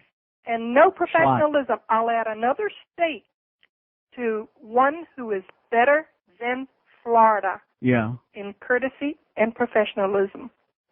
New York. Yeah. I have yet to meet a rude person in New York. I have been there twice. Only from New York, but the ones that are in New York, the ones that stay there, they're pretty polite. Only the rude ones came. Right. Right. It's great. I love it, Neil, Broward. and I may be there for good someday. Really? Uh-huh. Okay, well, I'll send you a card from across the pond. Thank you. I'll be leaving in about 3 weeks, I think. Really? Where? To Rochester? Yeah, I'm moving to Rochester. No, are you kidding? No. No? I'm moving to When you Geneva. retire? No, in 3 weeks. I'm getting out of here. I don't blame you. Pack me in. Okay. Bye. Thanks. See you, Mary Lou. Yeah, bye-bye. Bye-bye. Wow. Mary Lou used to be from Hialeah, and she's now giving George Pony, nom de plumes. 5670560, pound 560 on the AT&T wireless line. We got 300-400 open lines there for you. Waiting? No waiting. Here's a mobile in West Palm Beach. Hello. Mobile in West Palm. Going once. Going twice. Here's a mobile in North Miami Beach. Hello. Hi, Mr. Rogers. How are you? Okay, sir. I'm Jamaican. Well, nobody's perfect. I'm saying, listen, a couple of my buddies are here for Breeders' Cup. We get into this thing real big. Yeah. And they never hear Boy. this ganja music you play. Well, that's the way it goes, man. So, listen, please. We're going to tape it. So, could you play it for us, please? No. By the way, I got a book in the mail just now. The Real United States Postal Service Exposed. No letter in there, no nothing with it, but it looks pretty, I don't know. And it's written by a guy named Harry. Oh! Yeah, look at that. The guy's name is Harry. Oh! Let me say it again. Oh! That's his last name, according to, well, you know. And, of course, if I wrote a book like this, I'd probably want to be anonymous, too. The Real United States Postal Service Exposed Adultery, Disparity, Favoritism, Lies, and Fraud. Sounds like QAM to me is what it sounds like. Uh-huh. Yeah, especially the lies and fraud part. Oh, fraud, yeah. Like that golf tournament. Yeah, like that. We don't do no fraud. Look at that. Oh, here it is, the note on the inside. It says, please read my book cover to cover. It clearly shows how the post office treats its employees and leads to violent situations that can easily be avoided.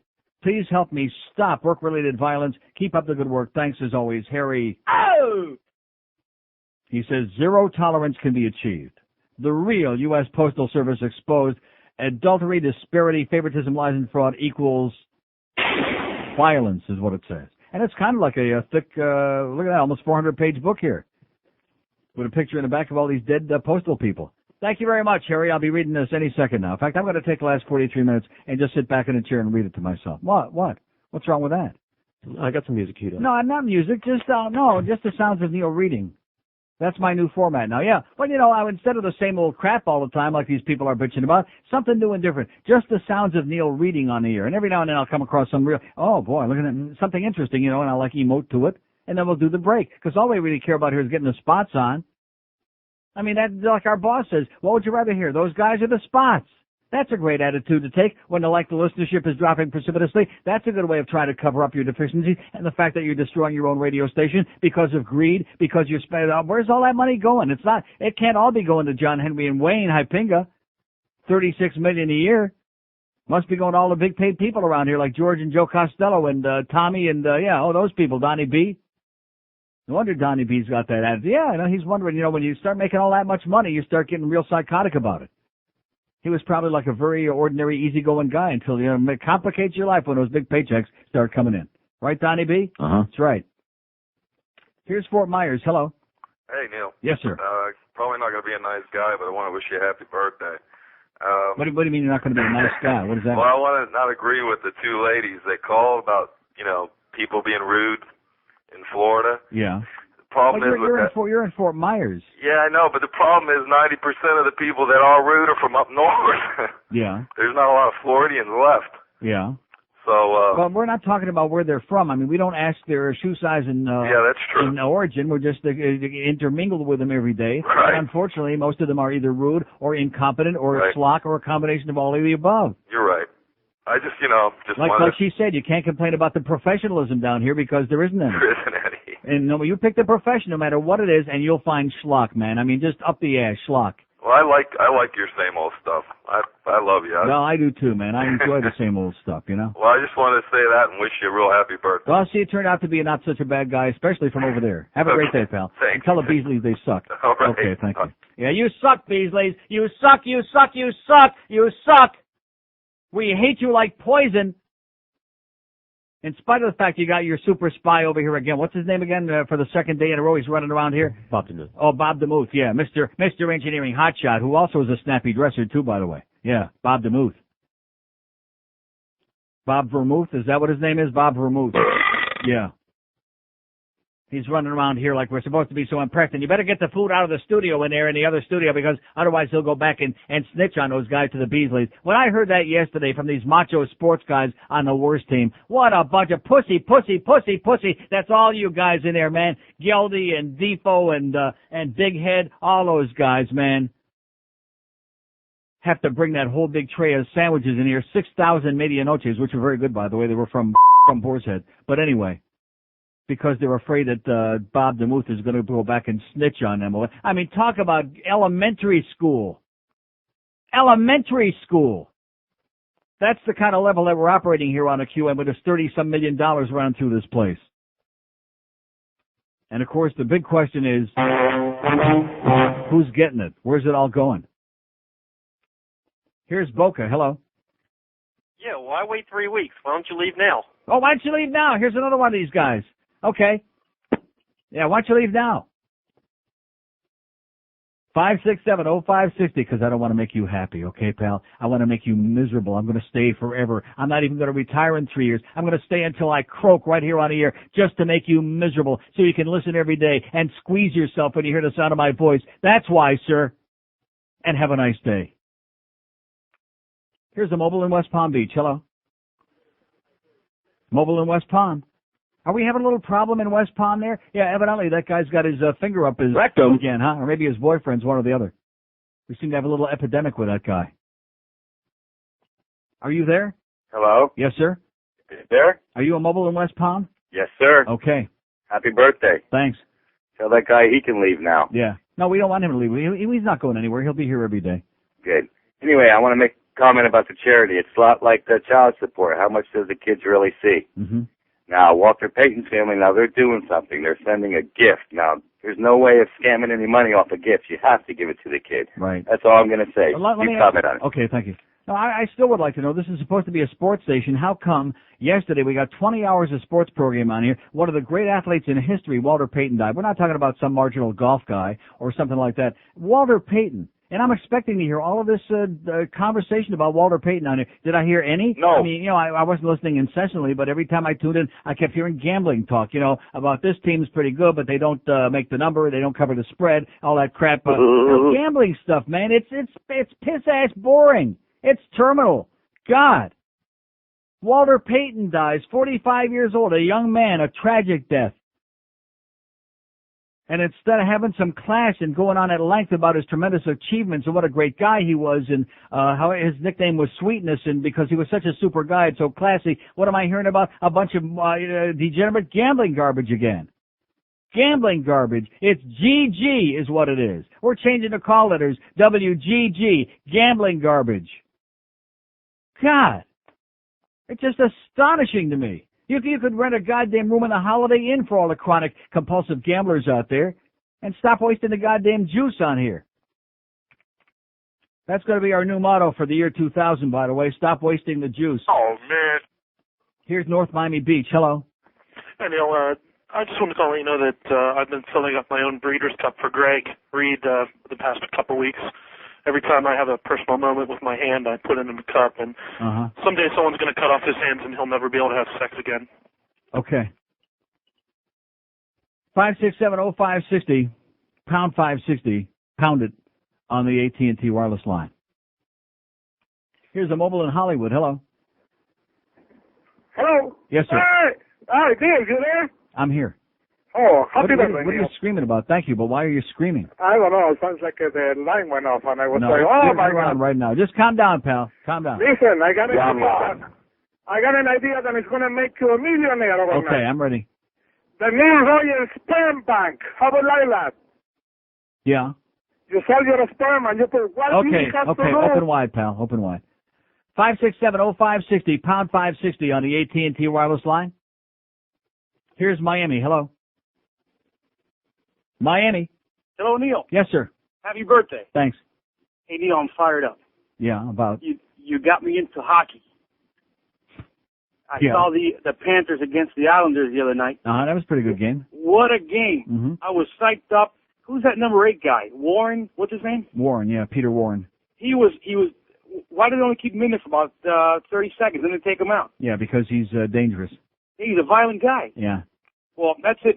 So in other words, you saw that game where we had all that great, Bure was great and Whitney and Parrish, and that's what stood out in your mind was the guy whose name you don't know, Peter Warren? Well, it was 6-3. It was a high-scoring game, right? Yeah, exactly. And, not many games like that. Constant action. I love it. I'm hooked. I'm going back. Thank you, Neil. Okay, thanks. And say hi to that guy, Warren, whatever his name is. You know any black guys named Warren? No. No. See what I'm saying? It's hopeless. I could do a survey there. All right, between periods, I think that's what I'm going to do. I'm going to take a little notepad or maybe a little cassette recorder. I'm going to go around the Mac Arena in between periods of all the home games, and I'm going to ask people questions about who's on first and who scored that goal and who did what and who's that guy out there now. And you know what the answers are all going to be? Yeah. Where's my T-shirt? Where's my T-shirt? Wow. It is scary, boys and girls. See, you can blame me for all of this. I'm not the one who invented this. This just is the way it is. I'm just a reporter. You can get all upset with the messenger. That's just the effing way it is.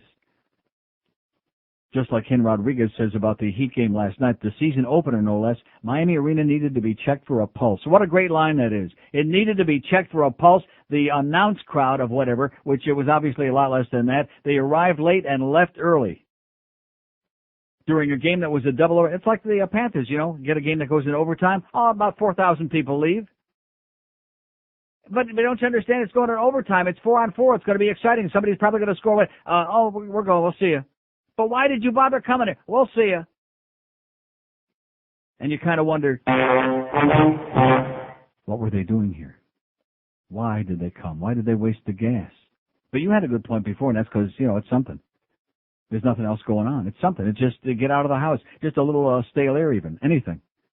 No, and seriously, all that noise, that racket that they have going on, you know, just so they know they're still alive, maybe.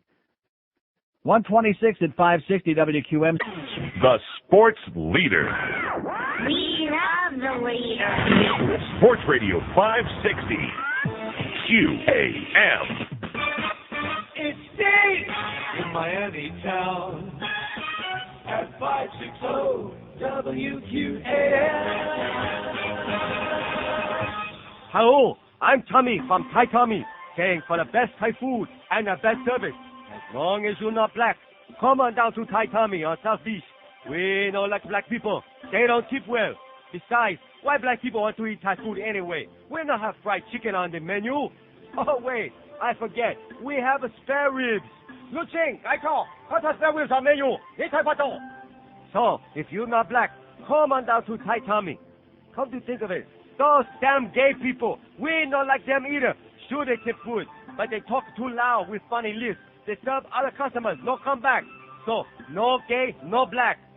And while we're at it, Latin people, you make reservation for 7:15. Don't show up at 8:20 and expect your table. We give it to someone else already. Latin people always late. No black, no gay, no Latin in Thai Tommy. And Jewish people, you stop bickering over bill. Who cares who have what? Pay where the and go. Settle outside. Takes 45 minutes trying to divide up bill. We don't want you here. No Jew, no black, no fag, no Cuban. And white people, you think you're better than everybody else? Complain too much if we don't kiss your ass. You no come back. No white, no black, no Jew, no Latinos, no gays. Everybody else for the best Thai food. Come on down to Thai Tommy on the beach. Hurry before we have to close. All right. 132, or we can just all go down to Cutler Ridge and meet at Lenny's. So anyway, here's a great letter to the editor. This is so typical, man, of the kind of reason. The Herald finally does something good. They do that 85-part great investigative series about all the scandal at Miami International Airport. Here's a letter from R. Kenneth Bluh, B-L-U-H, in Miami. Isn't that how you pronounce it? Bluh? Read the recent series on Miami International Airport. When MIA Wilcox Field was opened, it was considered the first modern airport worldwide. It contained innovations that were unheard of in existing airports, such as different levels for arrivals and departures. Airport executives and architects nationwide came to Miami to see our miracle. The oldest new airport would now be considered outdated, as it started a trend copied worldwide. Those who built upon our ideas would have improved the concept. Give the airport credit. What a letter. We got all this corruption. We've got billions of money being flushed down the toilet. And this guy, he's living in Wilcox Field. Nice going, pal. How's WCKR radio coming along, too, by the way, you old fart? I bet R. Kenneth Bluh, he's probably, what, about 125? Easy? Don't confuse him with the facts. He's like so many of you folks living in the distant past. Here's a mobile in Fort Lauderdale. Hello. Hello. Yes, sir. Neil. Yes, I am. Mr. Bob. Yes? Okay. Oh, I want to wish you an early birthday because on your birthday I'm going to celebrate with living and breathing people in Vegas. Great. I did want to say the first time I heard you on was your first day on IOD. And I said, my God.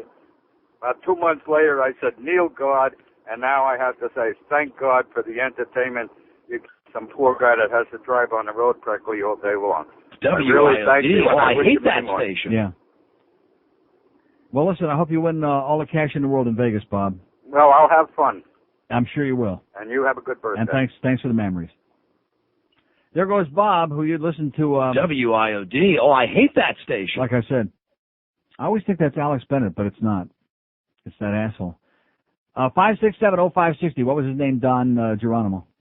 Nice going there, Neil. Wow. Yeah, Sharp as a matzo ball today. You're right on top of it. See, that's the problem, man. I'm like way over here in this audience. They're like I'm looking over my shoulder. Way back there in the distance. I can see way back there. I see some of them. Whole bunch of them. Here's a lady in Miami. Hello. Yes, hello, Neil. Happy Yes, ma'am. birthday. Thank you. How are you? Great. Neil, I was trying to reach you, but I called the 653-6796, which is the office number. Right. To Power 96, and I pushed the operator so I can get the right number. Oh, boy. And what was that, about 3 hours ago? Well, maybe a few minutes ago. Because that's what usually happens. It takes about 3 hours to get through to this building. Right, and I was trying to call so I could speak with you, wish you happy birthday, and I wanted to know how old you were. And the guy screamed at me when I asked to speak to Neil Rogers. He said, Neil Rogers who? And he hung up the phone on me. Neil Rogers who? Yes, sir. Yes, sir. And I just happened to call back, and I got the right number, from the operator. What kind of an asshole was that? I don't know, but he's a big one. Wow. He's a big one. Well, we have a lot of them running loose in this building. Yes, but I just a lot of assholes with an attitude. Yeah, major, 96, whatever that is. Station Right, exactly. But I just want to wish you a happy birthday, and you enjoy Probably Tony the Tiger. Oh, okay. Probably is. Yeah. Okay, sir. Well, thank you very much. Thanks, sweetheart. I'm sorry that they gave you the old jerk around. Yes, sir. Thanks. Okay, bye-bye. 5670560. I wonder who that could have been. It certainly couldn't have been Carlos. He's our buddy, our pal. We're not too proud of it, but nevertheless, we try to keep it a secret just here within the building. I wonder what kind of an asshole that could have been. Of course, at least you got to talk to somebody, because generally when you dial... See, this is everywhere now. Not just here, not just in Florida. This is the American effing way. You call any goddamn one of these numbers, and it's this new deal with voicemail and with, like that routine that Phil does, where you get on the floor and punch with your foot. And it's a joke. I called my American Express Platinum Travel the other day to confirm some reservations, and by the time you get through punching punching your card number and the 85 digits of your shoe size, by the time you get through, you're exhausted. And then you start hearing that music, Oh, yeah, you're on hold, but one of our people will get through to you sometime before you die, maybe if you're lucky, and stop complaining so much. Yeah. God. What happened to the days when you could call a number and speak to like a living person? Oh, I'm sorry. Again, I'm complaining too much. Here's Aventura. Hello. Hello. Yes, sir. How you doing, Neil? Great. Happy birthday. Thanks. A long-time caller, and I just want to say that I miss you on Whammy. When it was on on the TV, but I listened to you on the radio. Thank God that we have you on radio. Whammy. And God, it sucks. Yeah. And that you voice your opinion, which is great, and very entertaining. And I just want to know how does it feel that in Florida that we have a Blue Cross Blue Shield, which is a private company running Social Security. Okay, 5670560, pound 560 on the AT&T wireless line. Let's go to a mobile in Fort Lauderdale. Hello. Yeah, Neil, am I on? Yes, sir. Okay, listen, happy birthday. Thanks. I've been out of town for about a week, and I picked up that thing on that Israeli archaeology. Right. That's in common knowledge among scholars for about 15 years. Yeah, but they're trying to keep it quiet because they don't want to ruffle any feathers, Yeah, and what's Charlton Heston going to do? Yeah. Okay, but the thing is, the scholar I knew, he said they might have left in small tribes, but he said he doesn't even think there was an exodus that ever happened. That's correct. That is absolutely correct. Right. Okay, and happy birthday. Don't tell Leon Uris that, though, because he still likes the royalties. Okay. Have a great day. Is he dead, by the way, Leon Uris? Is he dead or alive? Well, he's probably still getting them. 5670560, pound 560 on the AT&T wireless line. I could probably tell you a story about one of our great sponsors, Nick Cigars, that had a very intemperate call from one of the people in this building. I don't want to tell that about her, do I? Do I want to tell that story like Screw Ann, screaming and yelling and carrying on with our sponsors and with our friend Carol from Center One? Maybe she's just on a rag this year. 22 till 2 at 560 WQAM. The Neil Rogers Show. Sports Radio 560 QAM. Ya basta de chupar.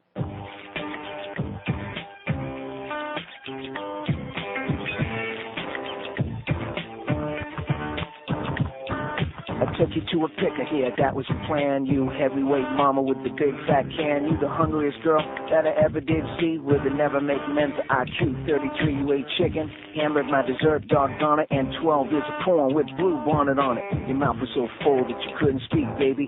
Something about the pie really drove you crazy. I never will forget when you tried the lamb with dribble on your chin. You said, not bad. When you finished, what was left? A chicken bone. You the fastest eater in the world has ever known. I was deep in love, I mean. But you was more in love with the franks and beans. My advice to you, you better butter your hips to fit in a pair of jeans from Abercrombie and Fitch. Oh, that summer day you ate your sandwich, Chinese food, a bowl of tricks, and I was your date on that picnic that day in the summer. I can't believe she devoured a rack of ribs full of cherries, including the pits. I won't forget on that picnic that day in the summer. So let me ask you, what do you think of LF? Oh! It's 17 till 2, not much, I'll tell you that. And they're going to be at that, and by the way, the Herald screwed that up again, too, this morning on the back page of one of the sections I threw out where they have that kids page, you know, about that Y100. Isn't it Y100, that footy concert that they're having this weekend out in the grass somewhere? They're going to be rolling around on the grass. And LF is going to be there, so they have the big thing about them and a big story about them who've had all like a medley of one hit, and then they're saying also appearing will be 98 Degrees and some other bitch, yeah. Also appearing 98 Degrees. You people at the Herald should only croak, okay, what you know about music or anything else.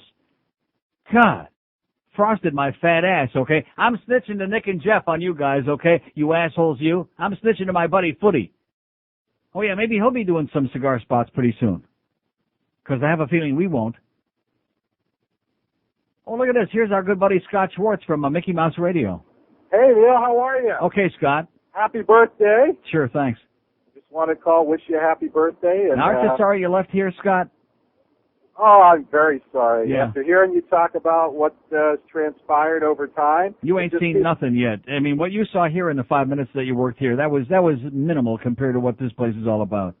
Yeah, well, all I can tell you is good luck because it sounds like the fun is continuing bigger and better than ever. Oh, yeah. Well, and if any of your listeners have little kiddies, you know, tell them to tune in to Radio Disney AM 990. AM 990. Scott Schwartz is the general manager of a Mickey Mouse radio station. Of course, the question is there any other kind? Well, you know what, though? I'll tell you, Neil, the music, believe it or not, actually sounds better than a lot of the FM stations in this market. I know that's not saying much. Well, right, exactly. I was just going to say that. Probably better than Radio Smegma. Well, listen, have a great day, and say hello to Greg for me. Okay. I'll give him a big kiss on the puss for you.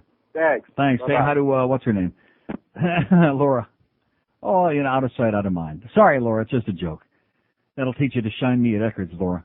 567. Oh, I don't forget those things. I have it like a little memory bank. I store all those little things away. I know she was very preoccupied that day and having a big fight with Mommy or whatever, and she saw me like, oh, gee, like I have to talk to him now. It was only hello and goodbye. That was all, Laura. No, she's great. We love Laura. Sometimes. 5670560, pound 560 on the AT&T wireless line. We got a couple open lines here today. It's been a battle. It's been a goddamn battle. Even General Grant never fought a battle like this. I'll tell you that right now. Every day in this town is a battle, but you know something like I told you, the 10th and the 25th, it's only $50. You know, that's all what it's all about. That's what it's all about. Here's the mobile in Hialeah. Hello. Yeah, hello, Neil. Happy birthday. Thanks. Have you ever heard of anything called an onion? No. I went over to Burger King a little while ago trying to get some onion rings, and the lady was pronouncing an onion ring. I guess I've been living in Hialeah too long. Probably. You need to get out a little bit more, pal. Hey, also, I work for the major airline over there at Miami International, and I just wanted to say that was just a few bad apples. That's right. Just a few bad road apples, all those ramp rats. Yeah, there's still a few apples to be picked, but I'm sure of that. Just a few hand grenades left rolling around, that's all. Yeah, but Mayor Penis, his security points, they're doing a heck of a job over there. Yeah, they sure are, especially with me. I get stopped every time I go through there. In fact, I think next time I'm going to take a couple of hand grenades just to see whether they catch them or not. Well, you can probably get right through. Probably. Okay, listen, pal, have a great day. Take care. And say hi to your friends at American. 5670560, pound 560 on the AT&T wireless line. We're pushing our way along here, man. We might make it till 2 o'clock. What do you think? No. I don't think. I've got a headache from the show today.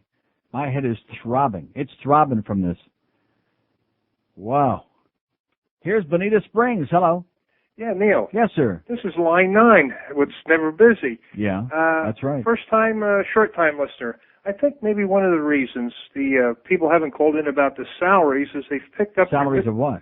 The hockey players. Oh, they don't care about hockey players. No, like the guy that wanted to know about Peter Worrell or whatever the guy's name is. They've picked up their newspaper and they've seen that Ken Griffey Jr. has turned down $135 million for 8 years. He doesn't think it's enough. Well, that's right. He wants to live close to home, you know. I mean, when you're making that kind of money, you can tell people where you want to play. What kind of an asshole is that? Like I said, there's no loyalty anymore, and people are finally getting real disgusted and fed up, and it's about time. Yes, you're right. I say screw Griffey Jr. He's a great player, but screw him anyway, okay? Have a happy. And back to you. Screw you, Griffey, okay? You ungrateful piece of turd. Fans of Seattle ought to be they ought to be running around with goddamn anti-Griffey signs now. Yeah, we'll pack you a sandwich, okay, Junior? That's what they ought to be doing. All over Seattle right now is giving them a big goddamn send-off. Piece of crap. Oh, he wants to play closer to his home in Orlando. Get the honey, Junior. Yeah, and we'll stick it right where the moon don't shine. Rectum. 567-0560, pound 560 on the AT&T line. That famous Florida line, that line 9, this guy was just on there from Bonita Springs. That's pretty heavy duty. 877-785-6345. 877-785-NEIL, N-E-I-L. You got it with a K? Here's Hialeah. Hello. Hey. Yes, sir. How you doing, Neil? Okay. I got nothing much to say. I just want to say happy birthday, and hope you enjoy it, and I hope you don't go anywhere, because I only got 5 more years in this damn town, and I'm getting the hell out, and I hope you stay here with me. No chance. The guy Anyway, the guy from Rolling Doors is for real. I want to call my wife May a douchebag. You take care, Neil. Goodbye. Okay, see ya. 567-0560, pound 560 on the AT&T line. Fans show little enthusiasm in a heat opener last night, says Ken Rodriguez. Oh! I'm saving this. This is beautiful. It's got so many great lines in it. And this 18-year-old kid. Nobody's watching the game. What's wrong with these people? The arena needed to be checked for a pulse. It's great. It's great in the Sunshine State. Yeah, you know how sometimes they check an individual to see if there's a pulse. This is the only state where they put the goddamn stethoscope right in the middle of the Florida rectum to see if there's any pulse in there, if there's anything beating. Here's Davey. Hello. Hey, Neil. How you doing? Yes, sir. Great. Good. Happy birthday to you. Thank you so much. I was the investigator that sent over the information Thank to you, by the way. Thank you. What a scandal this is. You're welcome. Well, I'm just beginning to understand that all these tournaments, all these charity things are nothing more than a scam. Well, I disagree with you on that point. Oh.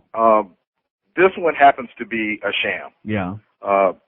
First of all, if you still have your invoice from that I faxed over to you. Yes, I do. Where you see the 2 fees for $40, those weren't appearance fees. What were they? That was those 2 individuals showed up the day before the tournament, and they were charged off to WQAM to play an extra round of golf. Oh. Okay? Spud Webb and Scooter Magruder. That is correct. Yeah.